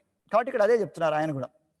తర్వాత ఆ మాధవేంద్రపురి ఇంకా చెప్తున్నారు ఏమనంటే, మోహగ్రస్తుడనైతేనే నీతి కోవిదులు నన్ను నిందించుగాక. ఇది మన ప్రాబ్లం అనమాట. జనరల్గా తిలకం పెట్టుకుంటే వాడేమనుకుంటాడు వీడేమనుకుంటాడు అని టెన్షన్ పడుతుంటారు. ఇది మాధవేంద్రపురి ప్రభు చెప్తున్నారు, శ్రీల మాధవేంద్రపురి. మోహగ్రస్తుడనైతేనే నీతి కోవిదులు నన్ను నిందించుగాక, నేను అది లెక్క చేయను. వైదిక కర్మలు యందు నిష్ణాతులు నన్ను తప్పుదారి పట్టిన వానిగా దూషించవచ్చును. వైదిక కర్మకాండలో భాగంగా అన్ని చేస్తుంటారు కదా, వాళ్ళందరూ కూడా ఈయన ఏమేమి వదిలేశాడు, సంధ్యావందనం వదిలేశాడు, ప్రాతస్నానము, వీర్కోలు పలుకుచున్నాను, పితృదేవతలు, ఇది అన్ని పక్కన పెట్టాడు, కర్మకాండకు సంబంధించిన వ్యవహారం అంతా. అప్పుడు ఏమవుతారు? కర్మకాండ భాగాన్ని ఎవరైతే ఆచరిస్తూ ఉంటారో ఇతను దారి తప్పిపోయాడినా అని నిందించుగాక, దూషించగాక. బంధుమిత్రులు నన్ను భంగపడిన వానిగా పిలవచ్చును. ఈయనకి ఏదో అయిపోయింది, మానసిక స్థితిగా సరిగా లేదనో, లేకపోతే ఇతనికి ఏదో బాగా బాధ అయిపోయి ఇట్లా అయిపోయాడు ఈయన అని భంగపడడం అంటారు దాన్ని. అంటే జీవితంలో జస్ట్ లైక్ బాగా ఇంకా తట్టుకోలేనటువంటి బాధలో మునిగిపోయి కొంతమంది సూసైడ్ చేసుకుంటారు కదా, అట్లాగా ఆ స్థితికి వచ్చేసాడు ఈయన, అందుకని ఈయనకి పిచ్చి పట్టిపోయింది అనే సెంటర్ రోడ్ల మీద తిరుగుతున్నాడు అని అట్లా అనుకున్నా కూడా అనుకుని కాక ఏమి ఇబ్బంది లేదంటారు. తర్వాత సోదరులు నన్ను మూర్ఖునిగా సంబోధించవచ్చును, ధనవంతులు నన్ను పిచ్చివాడని వేలెత్తి చూపవచ్చును, తత్వవేత్తలు నన్ను పరమ గర్వితులని స్థిరముగా పలకవచ్చును. అయినప్పటికీ గోవిందుని చరణ సేవ నిర్ణయము నుండి నా మనసు ఒక్క అంగుళము కూడా చలించబోదు. వీళ్ళు ఇంతమంది ఇంత అన్నా కానీ. సో దీని నుంచి మనం నేర్చుకోవాల్సింది అంటే, శ్రీల మాధవేంద్రపురి లాగా ఇవన్నీ త్యజించమని ఏం చెప్పడం లేదు ఇక్కడ. మినిమం థింగ్స్ మనం ఏదైతే చేస్తున్నామో రోజుకి 16 మాలల జపం చేయడము, మాంసభంజ వ్యభిచార జూదాలు, కాఫీ టీలు, సినిమాలు వీటికి వగైరా దూరంగా ఉండడము, ఆ తర్వాత కృష్ణ ప్రసాదమే స్వీకరించడం, భగవంతుడికి నివేదన చేసిన తర్వాత తీసుకోవడం, కృష్ణ ప్రసాదం స్వీకరించడము, 16 మాలల జపం నియమబద్ధంగా చేయడం, 16 అంతకన్నా ఎక్కువ. తర్వాత భగవద్గీత, భాగవతము వీటిని శ్రవణం చేయడం, పఠనం చేయడము గురువు ద్వారా. ఆ తర్వాత ఏకాదశి వ్రతాన్ని పాటించడము. ఇవన్నీ చేస్తే చాలు. ఇవి చేసేటప్పుడు ఏమంటారు వాళ్ళు, ఆటోమేటిక్ మామూలుగా తిలకధారణ చేసుకుంటారు, వైష్ణవ దుస్తుల్లో ఉంటారు, సిక్క పెట్టుకుంటారు, ఇవన్నీ నో ప్రాబ్లం. ఎవరేమైనా అనుకోనివ్వండి, నో ప్రాబ్లం. అది ఆ పాయింట్ మనం తీసుకోవాలి, ఆ భావనను మనం ఇక్కడ తీసుకోవాల్సి ఉంటుంది. ఓకే. ధర్మము, ఆర్థిక అభివృద్ధి, ఇంద్రియ భోగం అన్నవి ముక్తిని పడేటకు 3 మార్గములుగా పేర్కొని ఉన్నది. వీటిలో ముఖ్యంగా ఈ క్షాత్రయి అనగా ఆత్మజ్ఞానము, కామ్యకర్మల జ్ఞానము, తర్కము మరియు రాజకీయములు, అర్థశాస్త్రం అనేవి వివిధ జీవనోపాధి మార్గంలో ఉన్నవి. అంతేగాని భాగవతం చెప్పే జీవనోపాధి మార్గం కాదు. ఓకే. కనుక పరమ వైష్ణవ విద్వాంసులకు శీల బలదేవ విద్యాభూషణులు దీనికి భగవదర్చనారూపైక నిష్కామ కర్మ భిర్విశుద్ధ చిత్త అని సకామ కర్మ ఫలము నుండి విడివడి శ్రీకృష్ణ భగవాన్ని దివ్యముకు ప్రేమయుత సేవను స్వీకరించుటే ముఖ్య ధర్మమని నిర్వచించి ఉన్నారు శీల బలదేవ విద్యాభూషణులు, మన గురు పరంపరలో వారు అన్నమాట, ఆచార్యులు. కాబట్టి వాళ్ళు ఏం చెప్తున్నారంటే, ఈ భౌతికమైనటువంటి వ్యాసంగాలన్నిటినీ పక్కన పెట్టి ఏం చేయమంటాడు, సకామ కర్మ ఫలముల నుండి విడివడి, మళ్ళీ కర్మఫలాలు, సకామ కర్మ అంటే ఏంటంటే ఒక ఎక్స్పెక్టేషన్తో చేస్తుంటారు. ఇంతకుముందు చెప్పుకున్నట్టుగా ఒక యజ్ఞం చేశారు, పుత్రకామేష్ యాగం అన్నాం. సో ఆ యజ్ఞం చేస్తే పుత్రుడు రావాలి. అలాగే ఇంకోటి అష్టలక్ష్మి యాగం అన్నాం, వచ్చేటప్పుడు ధన కనక వస్తువాహనాలు అన్నీ వచ్చేసేయాలి. ఇట్లా ఒక పర్పస్తో చేసేటటువంటి, ఒక లక్ష్యంతో చేసేటువంటి ఏవైతే ఉంటాయో అవన్నీ సకామ కర్మలు అని పిలుస్తారు. ఆ సకామ కర్మల ఫలము నుండి విడివడి దాని గురించి ఆలోచించకుండా, ఆశించకుండా ఏం చేయాలి, శ్రీకృష్ణ భగవాను దివ్యమగు ప్రేమయుత సేవను స్వీకరించుటయే ముఖ్య ధర్మమని ఎవరికి, జీవుడికి నిర్వచించి ఉన్నారు. కాబట్టి ఇక్కడ శ్రీకృష్ణ భగవాన్ దివ్యమగు సేవ చేయాలి. ఎట్లా కూడా చేయాలంటే ప్రేమయుత సేవ. నెక్స్ట్ అది ఏం పడి, ప్రేమయుత సేవ అంటే ఎంతో ప్రేమతో చేయొచ్చు. ఇవి మనం చర్చించుకున్నాం చాలాసార్లు. ఈవెన్ ఇప్పుడు మనం ఆ బృందావనం కానీ లేకపోతే మాయాపూర్, నార్త్ ఇండియా అట్లా వెళ్ళామనుకోండి, కొన్ని చోట్ల అంతా కూడా మధుర ఏరియాలో వాళ్ళు చూడొచ్చు, చివరి క్షణం వరకు హరినామ సంకీర్తన చేస్తూనే ఉంటారు. 2 కరతాళాలు ఇట్లా మొయ్యలేరు వాళ్ళు. ఒక కరతాళకి కుదురు ఏర్పాటు చేసుకుని, మనం కొండ కింద కుదురు పెడతాం కదా కదలకుండా, అలా ఒక చిన్న కరతాళకి దానికి ఒక కరతాలతో కొడుతూ ఉంటాడు పైనుంచి, కీర్తన మాత్రం మానరు. అలా చేస్తుంటారు. అంటే కృష్ణుడి పట్ల ఎంత ప్రేమ ఉంటే వాళ్ళు ఆ పని చేస్తారు కరెక్ట్గా. ఆ తర్వాత మనం చూడొచ్చు, ఈవెన్ మన జైపూర్లో గోవిందదేవ మందిరం అంటారు, రాధా గోవింద మందిరం అంటాం, దానిలో కూడా మనం చూడొచ్చు. ఇతర బృందావనంలో అనేక మందిరాలు మనం చూడొచ్చు. చలికాలం వస్తే పటాలకు కూడా స్వెటర్లు వేస్తుంటారు. ఈవెన్ గురు పరంపర ఫోటోలు ఉంటాయి, మందాల చూస్తుంటారు. ఆ గురు పరంపర కూడా పెద్దానికి ఇట్లా శాలువా కప్పి పెట్టుంటారు. ఇట్లా అంటే ఏంటి, నాకు ఇప్పుడు చలిగా ఉంది కాబట్టి వీళ్ళందరికీ చలిగా ఉంటుంది, నాకు ఇప్పుడు ఎండగా ఉంది కాబట్టి అందుకే నేను చల్లగా పెడదాం, ఫ్యాన్ పెడదాం, లేదంటే ఏసీ పెడదాం, వాళ్ళ శక్తి మేరకు. దీన్ని ప్రేమయుత సేవ అంటారు. ఏమంటారు? సో కృష్ణ చైతన్యంలో ఇక్కడ ఏమో శ్రీకృష్ణ భగవాను దివ్యమగు ప్రేమయుత సేవను స్వీకరించడం అనేది జీవుని యొక్క ముఖ్య ధర్మం అని నిర్వచించి ఉన్నారు. అనగా పరీక్షిత్ మహారాజు సమస్త కర్మకాండీయ భావనలను త్యజించి శ్రీకృష్ణ భగవాను చరణ కమలమును దృఢముగా చేపట్టుట పూర్ణముగా యుక్తమై ఉన్నది. కాబట్టి ఈయన తనకు తెలిసినట్టు మృత్యువు వస్తున్నదనే విషయం తెలుసు కాబట్టి ఇంకా ఈ ఉన్న 7 రోజులు ఈ భౌతికమైనటువంటి అన్ని పక్కన పెట్టేసి ఈయన కృష్ణుడి పాదాలను ఆశ్రయించడం అనేటటువంటిది పర్ఫెక్ట్ విధానము. దాన్ని మనం ఇంకా వేలెత్తి చూపించడానికి లేదు అనేది ఇక్కడ తెలుస్తుంది. Okay, right. నెక్స్ట్ రాజోవాచ, టెక్స్ట్ నెంబర్ 5. సమీచీనం వచో బ్రహ్మన్ సర్వజ్ఞస్య తవానఘ తమో విశీర్యతే మహ్యం హరే కథయతః కథాం. పరీక్షిత్ మహారాజు పలికెను. రాజోవాచ అంటే ఇక్కడ రాజు పలుకుతున్నాడు. ఎవరు రాజు అంటే ఎవరు ఇక్కడ? పరీక్షిత్ మహారాజ్. పరీక్షిత్ మహారాజు పలికెను, ఓ విద్యాపూర్ణుడవైన బ్రాహ్మణ అంటే సుఖదేవ గోస్వామిని సంబోధిస్తున్నారు. భౌతిక కల్మషములు లేని కారణమున మీరు సమస్తమును ఎరిగి ఉన్నారు. ఈ యొక్క భూత భవిష్యత్ వర్తమాన కాలాలన్నీ కూడా తెలిసిపోతాయి. ఎవరికి అంటే విశుద్ధ భక్తులకి. అంటే వీళ్ళకి భౌతిక కల్మషాలు లేవు. బిగినింగ్లో మనం నేర్చుకున్నాం. ముందర సుఖదేవ గోస్వామి వెళ్తుంటారు, వెనకాల వాళ్ళ నాన్న వ్యాస భగవానులు వస్తుంటారు. అక్కడ ఏం జరిగింది అనేది ఫస్ట్ చదువుకున్నాం. సో విద్యాపూర్ణుడైన ఓ బ్రాహ్మణ, భౌతిక కల్మషములు లేని కారణమున మీరు సమస్తమును ఎరిగి ఉన్నారు. కావున మీరు పలికినదంతయు పూర్ణముగా యుక్తమని నాకు తోచుచున్నది. సో మీరు పలుకుతున్నది, మీరు చెప్తున్నదంతా కూడా పర్ఫెక్ట్, యుక్తము, సహజం, సరైనది అని తోచుతుంది. మీరు హరికథలను వర్ణించడి కారణమున మీ వచనములు నా అజ్ఞాన అంధకారమును క్రమముగా నశింపచేయుచున్నది. ఆ హరి అంటే కృష్ణుడి యొక్క కథను మీరు చెప్తున్నారు కాబట్టి నా అజ్ఞాన అంధకారం అంతా కూడా క్రమంగా పోతున్నది అని చెప్తాడు. ఆల్రెడీ ఈయన మంచి భక్తుడు, భక్తుల వంశంలో పుట్టాడు. తర్వాత ప్రామాణికమైన గురువు దొరికాడు. అయినా కూడా ఈయన ఎంత చెప్తున్నాడు, నా అజ్ఞానము క్రమంగా పోతుంది అంటే ఇంకా అజ్ఞానం నా దగ్గర ఉంది అని ఒప్పుకుంటాడు. అదే మనమైతే కొన్ని తెలియక కానీ ఇంకంతా నాకు తెలుసు అనేస్తాం. సమస్తము నాకు తెలుసు, నాకు తెలియదు ఇక్కడ ఏది లేదని చెప్పేస్తాం. So that is the difference between real devotee, okay, విశిష్ట భక్తులు, ప్యూర్ డివోటీస్. అలాగే దానిలో తీసుకున్నట్లయితే వ్యాపార ధోరణి గల వ్యక్తులచే ప్రవచింపబడినది, కర్మకాండీయులకు శ్రోతలచే శ్రవణం చేయబడినది అయినప్పుడు శ్రీమద్ భాగవతం ఇచ్చిన తెలుపబడిన రీతిలో అద్భుతంగా పనిచేయబోదు. కానీ భక్తియుతమకు హరికథాశ్రవణము సాధారణ విషయములను వినున్నటువంటిది కాదు. ఈ హరికథాశ్రవణం అంటే కృష్ణ కథాశ్రవణం అనేది ఏదైతే ఉందో అది మామూలుగా శ్రవణం, ఏదో క్యాజువల్గా శ్రవణం చేయడం కాదు. చక్కగా శ్రవణం చేయాలి, శ్రద్ధతో శ్రవణం చేయాలి. ఓకే, ఇది ముఖ్యమైనటువంటి విషయం అని ఇక్కడ చెప్తున్నారు. అప్పుడే క్రమముగా అజ్ఞానము తొలగి అనుభవము ద్వారా శ్రద్ధావంతుడకు శ్రోత దాని ప్రభావపు అనుభూతిని బలయగలడు. ఆ విధంగా శ్రద్ధగా వింటేనే తన హృదయంలో మార్పు రావడం తానే గమనిస్తాడు, ఆటోమేటిక్ గమనిస్తాడు. ఇంతకుముందు కన్నా ఇప్పుడు ఎంతో అద్భుతమైనటువంటి ఆలోచన కలిగి ఉంటాడు. ఆ తర్వాత దాని యొక్క అనుభవాన్ని కూడా పొందగలుగుతాడు. ఈ యొక్క కృష్ణ కథ వినడం ద్వారా ఎంత ఆనందం ఉందనేటువంటి రియల్గా తెలుస్తాడు.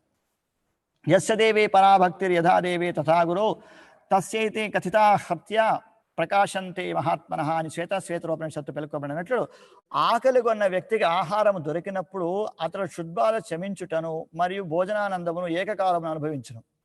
ఆకలిగా ఉన్న వాడికి అంత భోజనం పెట్టామనంటే, మంచి భోజనం పెట్టామంటే, ఆకలిగా ఉన్నవాడికి ఏం కావాలంటే భోజనం కావాలి. సో భోజనం అయితే దొరికేసింది.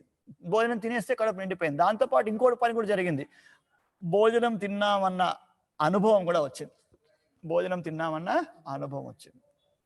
అట్లాగా దాంతో పోలుస్తుంది ఇక్కడ. అనగా భోజనము తనకు లభించినదా లేక లభించలేదా అని అతడు తనను ప్రశ్నించుకునే అవసరం లేదు. ఓకే, భోజనం నాకు దొరికిందా దొరకలేదా అని చెప్పాల్సిన అవసరం లేదు. ఎందుకంటే భోజనం వచ్చింది, దాంతోపాటు తిన్నట్ల అనుభూతి కూడా వచ్చేసింది, అనుభవం కూడా వచ్చింది. కనుక శ్రీమద్ భాగవత శ్రవణం యొక్క అతి ప్రధానమగు పరీక్ష ఏమనగా మనుజుడు తత్కార్యము ద్వారా వాస్తవమగు జ్ఞాన ప్రకాశమును పొందవలసినది. కాబట్టి భాగవతం యొక్క శ్రవణం మన మీద పనిచేస్తుందా లేదా అని అంటే ఎట్లా చేసుకోవచ్చు? పరీక్ష ఏమనగా అతి ప్రధానమగు పరీక్ష అండలైంది. ఓకే, ఏమిటి అని అంటే తత్కార్యము ద్వారా, అంటే కృష్ణ కథా శ్రవణము అనే కార్యము ద్వారా వాస్తవమగు జ్ఞాన ప్రకాశమును పొందవలసినది. జ్ఞాన ప్రకాశం, ఓకే, అది కాబట్టి దాన్ని పొందాలి. అలా జ్ఞానం కనుక రాకపోతే దానివల్ల ప్రయోజనం లేదు. Okay, text number 6. భూయ ఏవ వివిత్సామి భగవానాత్మమాయయ యథేతం సృజతే విశ్వం దుర్విభావ్యమధీశ్వరైః.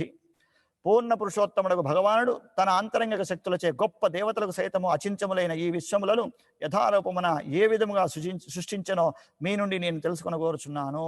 రాజోవాచ కదా ఇది. అంటే పరీక్షణ్ మహారాజ్ చెప్తున్నాడు, అలాగే ఇక్కడ కూడా చెప్తున్నాడు. నెక్స్ట్ క్వశ్చన్ కూడా అడుగుతున్నారు. ఏమని అడుగుతున్నారు? మీ గురించి నేను తెలుసుకోవాలనుకుంటున్నాను అని చెప్తున్నాడు. సో జిజ్ఞాసపూర్ణమైన ప్రతి మనస్సునందు దృశ్యమాన జగత్తు యొక్క సృష్టికి సంబంధించిన ముఖ్యమైన ప్రశ్న తప్పక ఉదయించును. So what you call that questioning nature, తెలుసుకోవాలన్న తపన, ఇలాంటివి ఉంటాయి మామూలుగా మనకు. దాన్ని జిజ్ఞాస అని పిలుస్తాం. Okay, quest for knowing the things. కాబట్టి మామూలుగా మనం ఉదాహరణకి మంచి నిర్మలమైనటువంటి ఆకాశం కలిగి ఉన్నప్పుడు, అమావాస్య రోజును లేకపోతే పౌర్ణమి రోజును అలా పైన ఆరు బయట మిద్దె పైన పడుకున్నప్పుడు ఓపెన్ ప్లేస్లో అలా చూసి ఒక ఆలోచన వస్తుంది. సహజంగా ఎవరికైనా ఆలోచన వస్తుంది. అదేంటి, ఆ నక్షత్రాలు ఏంటి, ఇది చిన్నదిగా ఉంది, అది పెద్దదిగా ఉంది, ఇది ఈ కలర్లో ఉంది, అది ఆ కలర్లో ఉంది, ఇది దగ్గరగా ఉంది, దూరంగా ఉంది, ఈ చంద్రుడు ఏంది కాసేపు కదిలినట్టుంది, కాసేపు ఆగిపోయినట్టుంది, ఇట్లా సంథింగ్ లైక్ దట్. అంటే వాళ్ళకి ఏం తెలుస్తుంది అని అంటే ఒక ఆలోచన వస్తుంది. అలాగే ప్రతి ఒక్కరు పూర్ణ పురుషోత్తముడైన భగవాను గురించి కూడా ప్రతి ఒక్కరు తెలుసుకోవాలి. పూర్ణ పురుషోత్తముడు భగవాన్ గురించి ప్రతి ఒక్కరు తెలుసుకోవాలంటే ఉదయించను. కనుకనే గురువు నుండి ఇక్కడ ముఖ్యమైన శ్రీకృష్ణ భగవాను సమస్త కార్యములను ఎరగవలసిన పరీక్ష మహారాజు వంటి వ్యక్తికి అట్టి విచారణము అసాధారణం కాబోదు. ఈ క్వశ్చన్ ఆయన ఎందుకు వేశాడు అంటే ఆయన తెలుసుకోవాలనుకున్నాడు. పరమ పవిత్రుడు మంచి భక్తుడైనటువంటి ఆయన కృష్ణుడు గురించి చెప్పండి అని అడగడంలో పెద్ద విశేషం ఏమి లేదు. కాబట్టి మనకు విశేషం అది. మనం కనుక ఎవరైనా ఏం బా విశేషాలు అన్నాడు అనుకోండి, ఇంకెత్తుకుంటాం. వెంటనే సెల్ ఫోన్ తీసి కోవిడ్ గురించి మాట్లాడుకుంటాము, లేకపోతే రాజకీయాలు మాట్లాడుకుంటాము, లేకపోతే ఇంకోటి మాట్లాడుకుంటాం. అంతేగాని అరే ఏమండి బాగున్నారా, కాసేపు ఏదైనా కృష్ణుడి గురించి 4 మాటలు చెప్పండి అన్నారు అనుకోండి, ఓఆర్ స్వామి అంటారు. అడిగేవాళ్ళు ఉన్నారు కానీ చెప్పేవాళ్ళు లేరు. కాబట్టి శీల ప్రభుపాద ఏర్పాటు చేస్తాడు, చెప్పేవాళ్ళని ఏర్పాటు చేస్తాడు. ఆ యొక్క జిజ్ఞాసులైనటువంటి శ్రోతలకి ప్రభుపాదుల వారు ఇచ్చినటువంటి వరం ఏమిటంటే ఆ చెప్పేవాళ్ళని కూడా ఏర్పాటు చేశారు. That is what. ఓకే. కాబట్టి గురువు నుండి శ్రీకృష్ణ భగవాను సమస్త కార్యములను ఎరుగవలసినది. పరీక్ష మహారాజు వంటి వ్యక్తికి అట్టి విచారణము అసాధారణం కాబోదు. తెలియని ప్రతి విషయము మనము జ్ఞానవంతులకు మనుజుని నుండి నేర్వవలెను. మనకు తెలియని దాన్ని తెలిసిన వాళ్ళ దగ్గర నుంచి నేర్చుకోవాలి, మరియు ఆయనతో విచారణ కావించవలను. అటువంటి విచారణలో సృష్టికి సంబంధమగు ప్రశ్నను సైతము యుక్తుడకు మనుజుడు అడగవలను. అర్థమైంది? ఇక్కడ ఏమడిగాడు క్వశ్చన్ చూడండి. భగవానుడు తన అంతరంగిక శక్తులచే గొప్ప దేవతలకు సైతము అచింత్యములైన, అంటే గొప్ప దేవతలకు కూడా అర్థము కానటువంటి అచింత్యములైన ఈ విశ్వములను యథారూపమున ఏ విధముగా సృష్టించనో మీ నుండి నేను తెలుసుకొని కోరుచున్నాను. ఈ టాపిక్ సృష్టి క్రమం కదా, అందుకని సృష్టికి సంబంధించిన ప్రశ్న ఇప్పుడు వేశాడు. ఎవరు? పరీక్షిత్ మహారాజ్. ఇప్పుడు క్వశ్చన్ వేశారు ఏమని? ఆ సృష్టి క్రమాన్ని గురించి నేను తెలుసుకోగోరుతున్నాను. ఓకే, అది. కానీ ఇక్కడ నెక్స్ట్ పరీక్షిత్ ఆ సృష్టి క్రమం తెలుసుకున్న కోరను. సృష్టికి మూలము శ్రీకృష్ణుడే అని అతడు ఎదిగి ఉన్నాడు. లేని ఎడల ఆ దేవదేవుడు తన విభిన్న శక్తుల ద్వారా ఈ దృశ్యమాన జగత్తును ఏ విధంగా సృష్టించని అతడు ప్రశ్నించి ఉండేది వాడు కాడు. అంటే ఇతను ఆల్రెడీ ఒక మంచి భక్తుల కుటుంబంలో ఉన్నారు కాబట్టి, చిన్నప్పటి నుంచి ఆయనకి కృష్ణ భక్తి అలవాటు అయి ఉంది కాబట్టి, శాస్త్రజ్ఞానం పట్ల ఎంతో అవగాహన ఉండి మంచి విశుద్ధ భక్తుడు కాబట్టి, భగవంతుడు ఈ సృష్టిని ఎట్లా చేశాడు అని అడగడంలో ఎక్స్ట్రాగా కూడా క్వశ్చన్ ఏమైనా అడిగాడంటే ఇక్కడ భగవానుడు తన అంతరంగిక శక్తుల చే అని చెప్పాడు. అంటే భగవంతుడికి అంతరంగిక శక్తులు ఉంటాయి అనేది ఈయన ముందుగానే తెలుసు అని అర్థం. దాన్ని బట్టి అర్థం అంటే ఈయనకి జీరో నాలెడ్జ్ ఏం కాదు, బట్ ఈ వాంటెడ్ టు లెర్న్ మోర్. ఇంకా తెలుసుకోవాలనుకుంటున్నాడు. You want know more. Okay, ఇంకా ఎక్కువ తెలుసుకోవాలని అనుకుంటున్నాడు. అది ప్రశ్న అనమాట అక్కడ. కనుక సహజంగా ఇక్కడ తీసుకున్నట్లయితే విద్యుత్ శక్తి పనిచేసినట్లుగా సృజనాత్మక శక్తి స్వతంత్రమైనది మరియు అప్రయత్నంగా వర్తించినది అని మూర్ఖ జనులు కొందరు పలుకుదురు. కానీ బుద్ధిమంతులకు మనుషుడు విద్యుత్ శక్తి సైతము నిపుణుడైన ఇంజనీరు విద్యుత్ సౌధము ఉత్పత్తి చేయబడిననియు, ఇంజనీరు చే విద్యుత్ సౌధము ఉత్పత్తి చేయననియు, ఆ విధంగా అది స్థానిక ఇంజనీర్ పర్యవేక్షణలో సర్వత్రా పంపిణీ చేయబడిననియు ఎరుగును. మామూలుగా ఒక స్థాయిలో ఉండే వాళ్ళకి ఏమర్థం అవుతుంది మనకు, పోల్లో నుంచి కరెంటు సప్లై వచ్చేసి చాలు, కరెంటుతో కావాలంటే చల్లగా చేసుకోవచ్చు ఫ్రిడ్జ్, వేడిగా చేసుకోవచ్చు హీటర్ ఓవెన్, తర్వాత ఫ్యాన్ తిప్పుకోవచ్చు, నీళ్లు పైకి పంపించవచ్చు. ఇట్లా అద్భుతంగా అన్ని రకాల పనులు చేస్తుంది కరెంట్ ఉంటే చాలు. సో కరెంటు చాలా గొప్పది. అంటే ఎలక్ట్రిక్ పవర్, ఇక్కడ మన భాష విద్యుత్ శక్తి అంటే ఎలక్ట్రిక్ పవర్. కాబట్టి సరైన అవగాహన లేనటువంటి వాడికి ఏమవుతుంటే electric power is the greatest thing and it is wonderful. అది ఇంకంతే, ఎలక్ట్రిక్ పవర్ ఉంటే చాలు మనకు అన్ని పనులు అయిపోతాయి. సో అది ఎక్కడి నుంచి వచ్చింది అంటే అది వచ్చిందంతే అని చెప్తాను. దాని యొక్క ఆరిజిన్ గురించి చెక్ చేయాలి. కానీ బుద్ధిమంతుడైనటువంటి వాడు ఏం చేస్తాడు, ఒరే నాయన ఇదేం దానంతట ఏం రాలేదు, అది ఎక్కడి నుంచి వచ్చింది, పలానా విధంగా అది హైడల్ పవర్ కావచ్చు, తర్వాత ఇంకో టైడల్ పవర్ కావచ్చు, లేక ఎయిర్ వించ్ కావచ్చు, దేని నుంచి అయినా సరే ఏదో ఒక విద్యుత్ సౌధం నుంచి అది తయారు చేసి ఇక్కడ దాకా వచ్చింది, ఇదేం ఊరికే గాల్లో నుంచి రాలిపడలేదు అనే విధానాన్ని ఆయన చెప్తాడనమాట. అర్థమవుతుందా? ఓకే. సో కాబట్టి మామూలుగా చిన్నపిల్లలకి తెలుసు అంతే కదా, టీవీలో బొమ్మలు వస్తున్నాయి, లేకపోతే ఒక రిమోట్ కార్ ఉందనుకోండి, ఇటు అంటే రిమోట్ కార్ పనిచేస్తుందని చాలా హ్యాపీ అయిపోతాడు. ఆ స్థితి సహజమైన మానవుడి స్థితి. ఇదంతా కూడా బాగా బలి జరిగిపోతుంది. కాబట్టి మామూలుగా ప్రభుత్వాలు చెప్తారు, ఒక జస్ట్ ఏదైనా ఒక మంచి రోజా పువ్వు బొమ్మ వేశారు అనుకుంది ఒక పేపర్ మీద, మంచి చార్ట్ పైన, చక్కగా చూస్తే నిజంగా అచ్చు గుద్దినట్టుంది రోజా పువ్వు ఉదాహరణకి. బా ఎవరు వేశారు ఇది అని అడుగుతారు వెంటనే. ఈ రోజా పువ్వుని తీసుకుందామని ఏమి ఎత్తుకోడు వెంటనే, ఎందుకంటే తెలుస్తూనే ఉంది, చార్ట్ పైన ఉంది, కలర్స్తో వేశారు. కాబట్టి ఏమైంది అక్కడ, ఆయన భావన ఏమైంది, ఇది వేసినది అంటే ఎవరో డ్రా చేశారు అని అర్థం, ఎవరో కలర్స్ వేశారు, ఎవరో పెయింట్ చేశారు దాన్ని అని అర్థం చేసుకునేస్తాడు. అందుకని వెంటనే ఏమంటాడు, బా భలే ఉంది, ఎవరు వేశారు దీన్ని అంటాడు. అంటే ఆ క్వశ్చనింగ్లోనే తేడా ఉంది. అదే మరి ఆటోమేటిక్గా ఏం జరిగిపోలేదు అది. సో దాని వెనకాల ఒక వ్యక్తి ఉన్నాడు, దాని వెనకాల ఒక వ్యక్తి, ఆ వ్యక్తి దాన్ని డ్రా చేశాడు. మరి మరి ఆ యొక్క పుష్పము, మరి రోజా పువ్వు ఉంది కదా, ఆ రోజా పువ్వుకి మరి ఆ కలర్ ఎట్లా వచ్చింది, రియల్ రోజాలు లేక రియల్ తామర పువ్వు లేక రియల్ మల్లె పువ్వు లేక రియల్ రకరకాల పూలు ఉన్నాయి, రకరకాల పండ్లు ఉన్నాయి, మరి ఇవన్నీ ఎక్కడి నుంచి వస్తున్నాయి అని వెంటనే దీన్ని ఎవరు సృష్టించారబ్బా అనే ప్రశ్న మాత్రం వేసుకోడు, ఆ ప్రశ్న మాత్రం వేసుకోడు. సో రియల్గా చేయాల్సిన పని అదనమాట. కాబట్టి దీన్ని ఎవరు సృష్టించారు, ఇడ్లీలు బాగా చేస్తారు, ఎవరు చేశారు ఇడ్లీలు ఈరోజు, చాలా మెత్తగా ఉన్నాయి, అయిపోయింది వాడికి. ఎందుకంటే ఇడ్లీ దానంతదే రాదని తెలుసు, దానికి పిండి రుబ్బుకోవాలి, ఇది చేయాలి, అది చేయాలి, ప్రాసెస్ ఉంది, దాని ఒక విధానంగా చేసుకుంటే ఏమవుతుంది, మెత్తటి ఇడ్లీ తయారవుతాయి, మెత్తటి సాంబార్, మంచి సాంబార్ వస్తుంది, వేసుకుని తింటారు, ఓకే అయిపోయింది వాడికి. అంటే వెంటనే చెప్పేస్తారు ఎవరు చేశారు ఈరోజు, చాలా బాగుంది, ఎవరు చేశారు. ఇక్కడ పాయింట్ ఏంటంటే ఎవరు చేశారు అంటే ఎవరి చేత తయారు చేయబడింది. కానీ అదే ఒక మామిడి పండు చెట్టు కాసింది అనుకోండి, ఇది ఎలా కాసిందబ్బా, ఎవరి చేత ఈ విధంగా తయారైపోతుంది అనే క్వశ్చన్ రావాలి. అది జిజ్ఞాస కలిగినటువంటి భక్తుడి యొక్క క్వశ్చన్ అన్నమాట.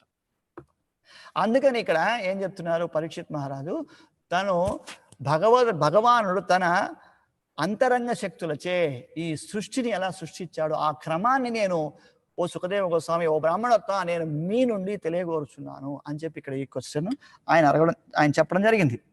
అలాగే ఇంకా కంటిన్యూస్ తీసుకున్నట్లయితే ఇక్కడ అదే విధముగా ఈ జగత్తులోని నామమాత్ర పండితులు తత్వవేత్తలు తమ మనోకల్పనల ద్వారా విశ్వం యొక్క నిరాకార సృష్టిని గూర్చి పెక్కు భ్రమపూర్వక సిద్ధాంతములను ప్రతిపాదించినను, బుద్ధిమంతులకు భక్తులు మాత్రం విద్యుత్ శక్తి ఉత్పాదనమున స్థానిక ఇంజనీరు ఉన్నట్లుగానే సృష్టి వెనుక దేవదేవుని హస్తము కలదని భగవద్గీత అధ్యాయము ద్వారా ఎరుగగలుగును. పరిశోధన విద్యార్థి ప్రతి విషయములోని కార్యకారణములను కనుగొనినను బ్రహ్మ, శివుడు, ఇంద్రుడు, పలు ఇతర దేవతల వంటి గొప్ప పరిశోధనల విద్యార్థులే కొన్ని మార్లు భగవానుని అద్భుతమైన సృజనాశక్తిని గాంచి భ్రమకు గురి అగుదురు. కాబట్టి ఇక్కడ ఇంతకుముందు చెప్పుకున్నట్లుగా, కాబట్టి ఈ సృష్టి అంతా కూడా ఏదో యాదృచ్ఛికంగా వచ్చేయలేదు, దీని వెనక ఒకరి హస్తం ఉంది, అది దాన్ని ఏమంటారు ఇక్కడ భగవానుని హస్తం ఉన్నది అని చెప్తున్నారు. ఎందుకంటే ఇది శాస్త్రాల్లో చెప్పడం జరిగింది, భగవద్గీతలో కృష్ణుడే చెప్తున్నాడు, మయాధ్యక్షేణ ప్రకృతి శ్రీ శ్రీ సచరాచరణం. కాబట్టి ఆయన క్లియర్గా చెప్తున్నాడు, ఈ యొక్క ప్రకృతి అంతా కూడా నా ద్వారానే వచ్చేసింది అని చెప్పి భగవంతుడు క్లియర్గా చెప్తున్నాడు. ఇంకా అలాంటి అనేకమైనటువంటి శ్లోకాలు ఉన్నాయి. వాటన్నిటి ద్వారా ఈ యొక్క శాస్త్రాల ద్వారా మనము తెలుసుకోవాల్సిన విషయం ఏమిటంటే, ఈ సృష్టి అనేటటువంటిది దానంతట అదే ఏదో ఒక సమయంలో యాదృచ్ఛికంగా ఏర్పడలేదు, అంటే ఎవరి ప్రమేయం లేకుండా అది ఏర్పడలేదు, వెనకాల దేవదేవుడైనటువంటి భగవానుడి యొక్క ప్రమేయముతో ఈ సృష్టి అంతా కూడా ఏర్పాటవుతున్నది అనే విషయాన్ని మనము స్వీకరించాల్సి ఉంటుంది. ఎందుకంటే ఇక్కడ ఇంకా కూడా చెప్తున్నారు, మామూలుగా భగవంతుడి యొక్క గొప్పదనాన్ని గురించి, ఆయన యొక్క శక్తులను గురించి తెలిసినటువంటి బ్రహ్మ, ఇంద్రుడు, శివుడు ఇటువంటి వారే కొన్ని సందర్భాలలో భ్రమకు లోనవుతున్నటువంటి పరిస్థితుల్లో సాధారణమైనటువంటి మానవులము మనము భగవంతుడి యొక్క సృష్టికి సంబంధించిన విషయాల పట్ల మనము సరైన అవగాహన లేకపోవడం అనేటటువంటిది ఎంతో సహజం. కానీ అట్లానే వదిలిపెట్టకూడదు, అంతే కదా. నాకు 0 మార్కులు వస్తాయంటే నేను అంతే 0 తెచ్చుకుంటా అనడానికి లేదు. నువ్వు ఉద్ధరింపబడాలి, నువ్వు ఈ స్కూల్లోంచి బయట వెళ్ళాలి, నువ్వు ఈ స్కూల్లోంచి బయటకు వెళ్ళి కాలేజ్ చదవాలి అనేది పాయింట్ ఏదైతే ఉందో, మరి ఇలా ఉంటే కుదరదు ఆయన. వాడితో పోల్చుకొని వీళ్ళతో పోల్చుకొని వాడికి 40 వచ్చాయంటే నాకు ఎంత వస్తుంది అని గొప్ప అట్లా అనుకోవడానికి లేదు. ఎందుకంటే నీ ఉద్ధరింపబడాలని కోరుకుండాలి అక్కడ, హ్యావ్ సమ్ డిజైర్. కాబట్టి ఉద్ధరింపబడాలి అని అనుకున్నప్పుడు, కాబట్టి దానిలోంచి తీసుకోవాల్సిన పాయింట్ ఏమిటంటే, బ్రహ్మ, ఇంద్ర, శివ లాంటి దేవతలకు సైతము అర్థం కానటువంటి ఆ యొక్క భగవంతుని యొక్క శక్తి వివరాలన్నీ కూడా మరి నాకు అర్థం కాకపోవచ్చు, కానీ గురువుని ఆశ్రయిస్తే, కృష్ణుని ఆశ్రయిస్తే సమస్తము నాకు కూడా ఎరుకై అవుతాయి, కాబట్టి నాకు కూడా వచ్చి తీరుతాయి, ఎక్కడికి పోవి అనేది దానిలోంచి మనం పాజిటివ్గా తీసుకోవాల్సి ఉంటుంది. కాబట్టి లౌకిక విద్వాంసులు లేక ఈ సైంటిస్టులు శాస్త్రవేత్తలు అంటారు కదా, మాయాపహస్త జ్ఞానులు అంటారు వాళ్ళని. వాళ్ళందరూ కూడా ఏం చేస్తుంటారంటే వాళ్ళ యొక్క జ్ఞానం అనేది మాయ చేత ఆవహించబడి ఉంటుంది. కాబట్టి వాళ్ళు ఏం చేస్తారంటే ఇదంతా కూడా వచ్చేసింది అని చెప్పేసి దానంతదే వచ్చేసింది. ఒకానొక సృష్టి ఆరంభంలో బిగ్ బ్యాంగ్ థియరీ అని చెప్పి భారీ విస్ఫోటనం అని చెప్పి మామూలు ఫిజిక్స్ లో నేర్చుకుంటారు. సో వాళ్ళ శాస్త్రవేత్తలు ఏం చెప్తారంటే బిగ్ బ్యాంగ్ థియరీలో జస్ట్ లైక్ ఒకానొక సందర్భంలో ఒక పెద్ద విస్ఫోటనం జరిగింది. ఆ విస్ఫోటనం జరగాలి, ఏమీ లేకుండా బాంబు పేలుతుందా? బాంబు పేలాలి అంటే విస్ఫోటనం అంటే పేలడం, ప్రేలుడు. ఒక పెద్ద ప్రేలుడు వచ్చింది, అక్కడే పాయింట్ తప్పు. ఏమైందంటే ప్రేలుడు రావడానికి అక్కడ ఏముండాలి? పదార్థం ఉండాలి కదా. ప్రేలుడు రావడానికి అక్కడ ఒక పదార్థం ఉండాలి. సో అది చెప్పరు. సో ఒక పెద్ద విస్ఫోటనం వచ్చేసింది. ఆ విస్ఫోటనం ఎక్స్పాండ్ అయ్యి దూరంగా దానిలోంచి వస్తువులని, దానిలో ఉండే పదార్థం అంతా విసిరివేయబడింది. అవన్నీ కూడా ఈ గురుత్వాకర్షణ అంటే దేవుడి యొక్క అస్తిత్వాన్ని పక్కన పెట్టేసి వాళ్ళు ఏం చేస్తారు? గురుత్వాకర్షణ అనేది పెట్టారు. గురుత్వాకర్షణ ఇస్ నథింగ్ బట్ భగవంతుడి యొక్క కారణజలాల్లో ఉండే భగవంతుడు సమస్త సృష్టిలోకి తాను ప్రవేశిస్తాడు గర్భోదక సాయి విష్ణువుగా.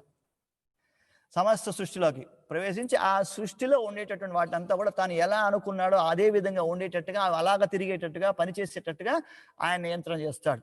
అది అక్కడ మనకు ముఖ్యమైన విషయం. దాన్ని వీళ్ళు శాస్త్రవేత్తలు ఏమంటారు? ఇది చెప్తారనమాట, గురుత్వాకర్షణ అంటారు. ఓకే, సో అది బిగ్ బ్యాంగ్ థియరీ.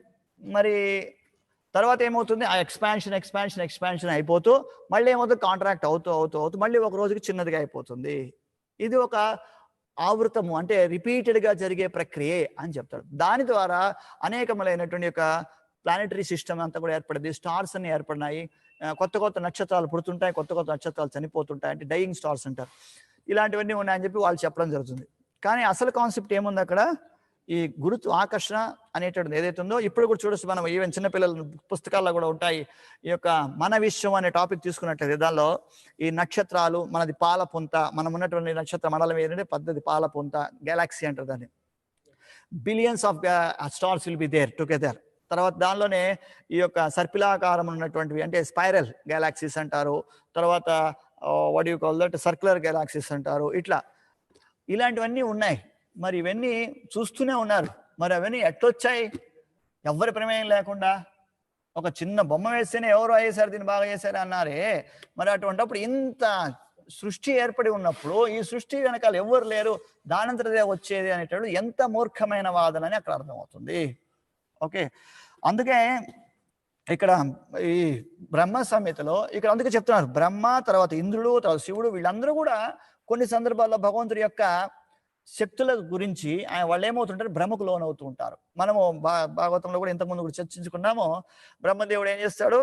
కృష్ణుడిని ఒక సాధారణ బాలుగా అనుకొని ఏం చేస్తాడు? కృష్ణుడికి సంబంధించి కృష్ణుడు గోవులు, గోపబాలు, గోవత్సములు అన్ని కూడా బృందావనంలో మేతకు వెళ్ళినప్పుడు కృష్ణుడు వాళ్ళందరూ ఆడుకుంటూ ఉంటే ఏం చేస్తారు? బ్రహ్మదేవుడు వీళ్ళ గోవులంతా మాయం చేసేస్తాడు, తీసుకెళ్ళి చోట పెట్టేస్తాడు. అట్లాగే నెక్స్ట్ ఏం చేస్తాడు? కృష్ణుడు చెప్తారు, వీళ్ళందరూ ప్రసాదం తీసుకుంటుంటారు కూర్చుని. అప్పుడు వీళ్ళు చెప్తే, కృష్ణ మన గోవులు కనపడడం లేదని చెప్పి ఒకరు చెప్తే, గోపాలుడు చెప్తే వెంటనే మీరందరూ ఇక్కడే ఉండండి, నేను వెళ్ళి చూసి వస్తానని చెప్పి కృష్ణుడు మాత్రం వెళ్తాడు. వెళ్ళి ఇటొచ్చేటప్పటికి గోపాలందరినీ మాయం చేసేస్తాడు.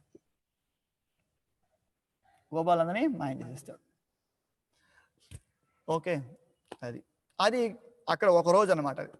అంటే మార్నింగ్ టు నైట్ అక్కడ డే అనుకుంటే, ఇక్కడ అది 1 year గడిచిపోయింది అనమాట. మరి ఈ లోపల ఏం జరిగింది? మరి కృష్ణుడు సమాధానం చెప్పాలి కదా, అందరినీ కృష్ణుడే కదా పిలుచుకెళ్తున్నది, గోవుల దగ్గరికి మేతకు తీసుకెళ్తున్నారు కదా. అక్కడ ఏం జరిగిందప్పుడు? కృష్ణుడే తనంతట తానుగా విస్తరించాడు. ఎలా విస్తరించాడు అని అంటే, ప్రతి ఒక్క ఇంటి నుంచి ఏ గోపబాలుడైతే వచ్చాడో ఆ గోపబాలుడు లాగానే ప్రతి ఒక్క ఇంటి నుంచి ఏ గోవు ఏ గోవోత్సవం అయితే వచ్చిందో ఆ గోవోత్సవాలుగా అందరినీ తృప్తిపరిచే విధంగా ఆయన తనంతట తానుగా విస్తరించాడు అనమాట. ఇది బ్రహ్మ విమోచన లీల అని చెప్పి భాగవతంలో దశమ స్కందంలో వస్తుంది. కాబట్టి అంతగా అద్భుతంగా విస్తరించి అప్పుడు ఏమి తేడా లేదు వాళ్ళకి అసలు. మోరోవర్ ఇంకా ఏం జరిగింది అక్కడ? వీళ్ళు మామూలుగా వాళ్ళ పిల్లల్ని ఏమంటారు ప్రేమగా చూసుకునే విధానంగా వాళ్ళు చూసుకుంటూ ఉంటే వీళ్ళకి ఇంకా ఎక్కువ అనుభూతి కలుగుతున్నది. వాళ్ళ చిన్న పిల్లవాడిని ముద్దు పెట్టుకున్నాడు అనుకుందాం, వాళ్ళు అక్కడ ఎవరున్నది? ఇప్పుడు చిన్నపిల్లవాడు కాదు, వాళ్ళ కొడుకు కాదు, కృష్ణుడు ఉన్నాడు ఇప్పుడు అక్కడ. అందుకని కృష్ణుడిని వాళ్ళు ముద్దు పెట్టుకున్నట్లుగా ఫీలింగ్ కదా. కాబట్టి ఆ ఫీలింగ్ ఇస్తున్నాడు ఆయన. అంటే ఇంకా దివ్యమైనటువంటి ఫీలింగ్ ఇస్తున్నాడు. మామూలుగా ఒక పిల్లవాడిని ఇలా ఎస్సే ఎలా ఉంటుంది అనేది అట్లా ఏ విధమైనటువంటి డిఫరెన్స్ లేదనమాట. అట్లా 1 year గడిచిపోయి అంటే అక్కడ 1 డే కాబట్టి. అప్పుడు పొద్దు నుంచి సాయంత్రం వరకు బ్రహ్మదేవుడు చూసిన తర్వాత ఏంది కృష్ణ ఈ అబ్బాయి దగ్గర నుంచి మనకేం స్పందన లేదే, గోవులు పోయినాయని కంప్లైంట్ లేదే పోలీస్ స్టేషన్లో ఎక్కడ కూడా, లేదా గోపాలు పోయారని కంప్లైంట్ లేదే, ఇవన్నీ జరగలేదే అని చెప్పి ఆయన అనుకుంటాడు. అనుకుని ఏం జరుగుతుంది అని చూస్తే ఇది జరిగిపోయింది. అప్పుడు బ్రహ్మదేవుడికి అర్థమవుతుంది, కృష్ణుడు సాధారణ బాలుడు కాడు, ఈయన దేవాదేవుడు అని అనుకొని వెంటనే వచ్చి మోకరెళ్ళి నమస్కారం పెట్టుకుంటాడు కృష్ణుడికి నమస్కారం పెడితే అప్పుడు కాబట్టి ఇంక నుంచి ఇట్లా పనులు చేయదు జాగ్రత్త అని చెప్పి పంపిస్తాడు. సో బ్రహ్మ విమోహం కాబట్టి బ్రహ్మదేవుడు కూడా ఏమయ్యాడు ఇక్కడ, కృష్ణుడి యొక్క దైవీమాయ, కృష్ణుడి యొక్క ఆ యొక్క లీలల్ని పూర్తిగా అర్థం చేసుకోలేకపోయినాడు.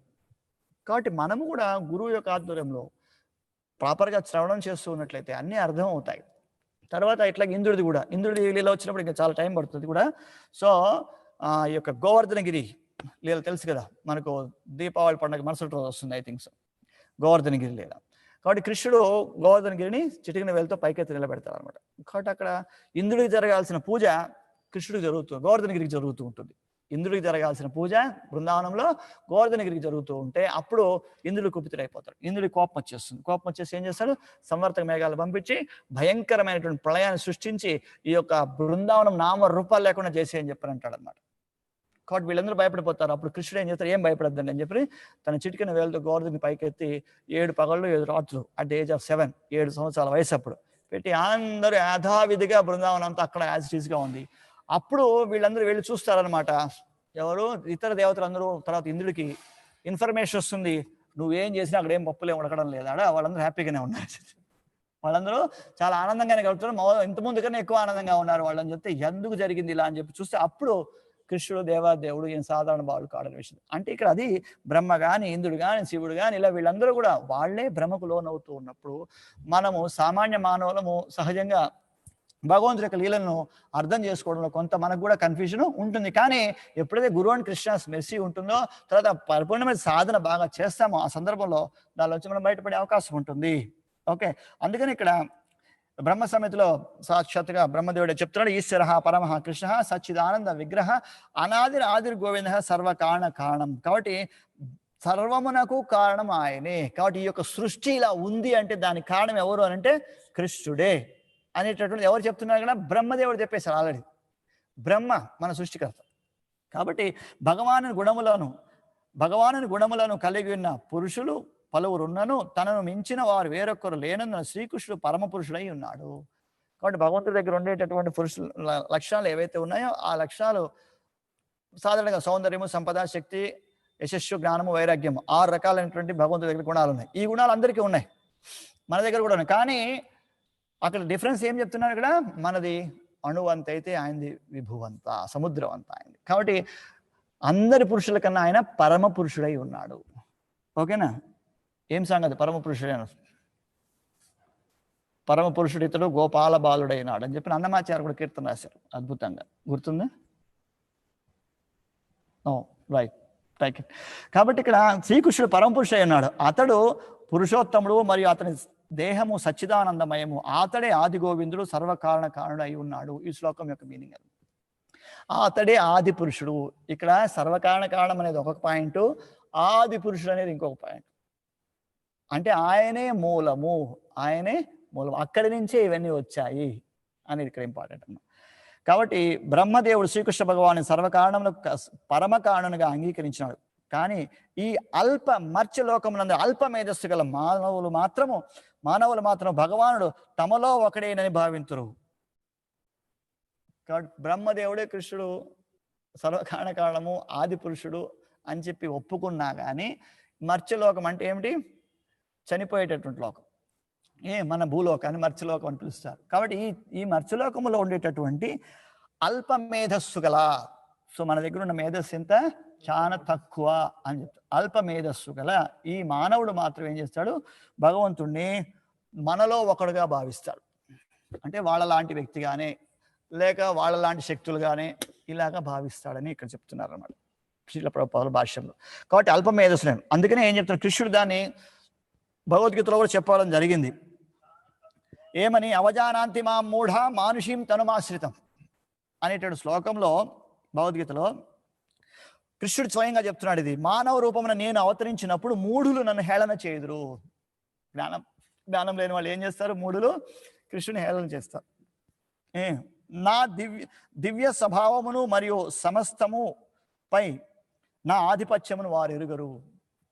ఆయన యొక్క దివ్యత్వము, సమస్తము పైన ఆయన యొక్క ఆధిపత్యం, అంటే ఆయన పరమ నియామకుడు అనేటటువంటిది ఏదైతే ఉందో, ఈ రెండింటి పట్ల వాళ్ళకి అవగాహన ఉండదు. ఆ ఆధిపత్యం వారు ఎరుగరు. కనుక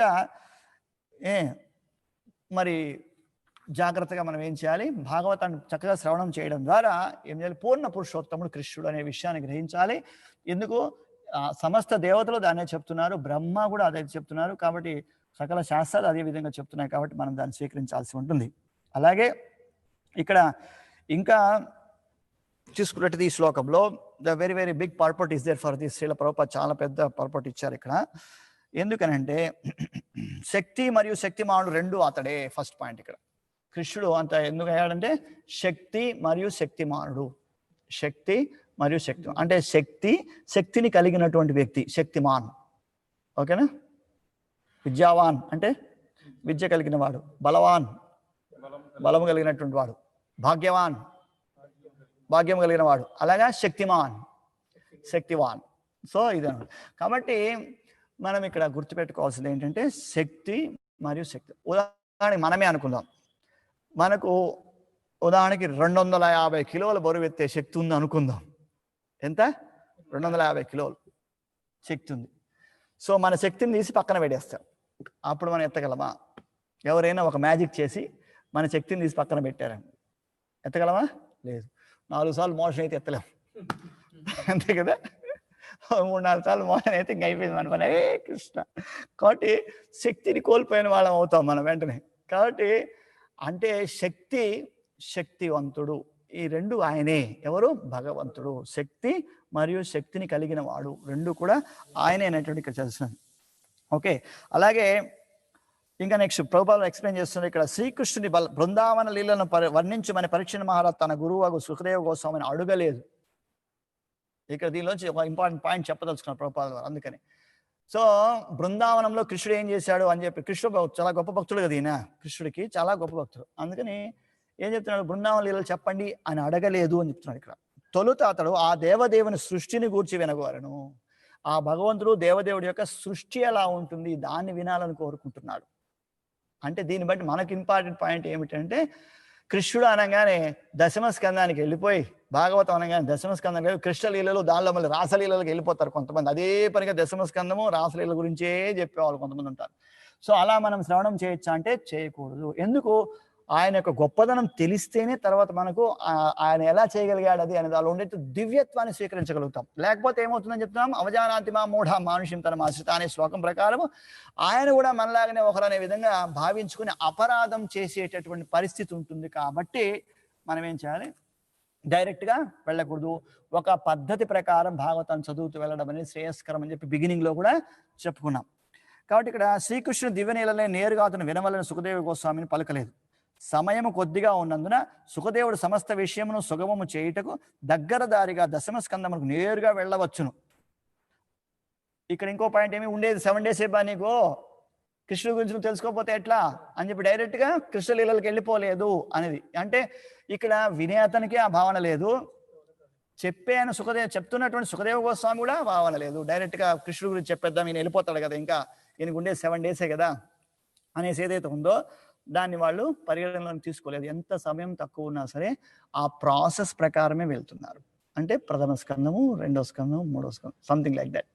అంటే ప్రాసెస్ అంటే ఇక్కడ భగవంతుడి యొక్క సృష్టి, ఆయన యొక్క శక్తుల గురించి మనకు గనక అర్థమైతే అప్పుడు ఆయన ఏం చేయగలుగుతాడు అనేటట్టు మనకు బాగా అర్థమవుతుంది. దాన్ని దివ్యత్వాన్ని మనం స్వీకరించగలుగుతాం. అప్పుడు మనం ఆనందపడతాం. లేకపోతే ఏమవుతుందో ఇరుక్కుంటాం. అది సమస్య ఇక్కడ. కాబట్టి ఇక్కడ వ్యాపార ధోరణి గల వక్తలు దగ్గర దారిగా సాధారణంగా ఆ రీతినే కావించరు. వ్యాపార ధోరణి ఉండేటువంటి స్పీకర్స్ అంటే వక్తలు, ప్రవచనం చెప్పేవాళ్ళు ఏం చేస్తారు? కొట్టే తెచ్చలా డైరెక్ట్గా కృష్ణుడు లీలకి వెళ్ళిపోయి ఆ లీలలు మాత్రం వివరించే తిరుపతి. ఆ కృష్ణుడు ఎంత గొప్పవాడు అనేటట్టు ముందుగా వివరించాలి కదా. అది చేయకుండా ఏమవుతుంది? కృష్ణ లీలని డైరెక్ట్గా వర్ణించడానికి వెళ్తారు అని. అది చేయకూడదు. అయినను రాజు గాని శ్రీమద్ భాగవతం యొక్క మహావక్త గాని భాగవత సప్తాహ నిర్వాహకుల వలె ముందుకు దుమకలేదు.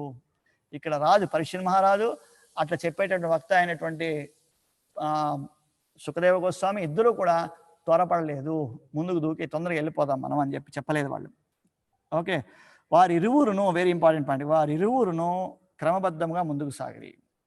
శ్రీమద్ భాగవత పఠన విధానమునకు ఏర్పాటు చేయబడిన ఉపమానము నుండి భావితరపు పాఠకులు మరియు శ్రోతలు పాఠము నేర్చు రీతిలో వారట్లు చేసిరి. కాబట్టి ఎందుకంటే వీళ్ళని చూసి అందరూ ఫాలో అవుతారు కాబట్టి ఏం చేశారు, ప్రతి ఒక్కరు ఇలాగే చేయాలనే విధంగా ఏం చేశారు, ఒక ప్రొసీజర్ ప్రకారం భాగవతాన్ని చదవడం, వినడం, చేయడం అనేది నేర్పించారన్నమాట.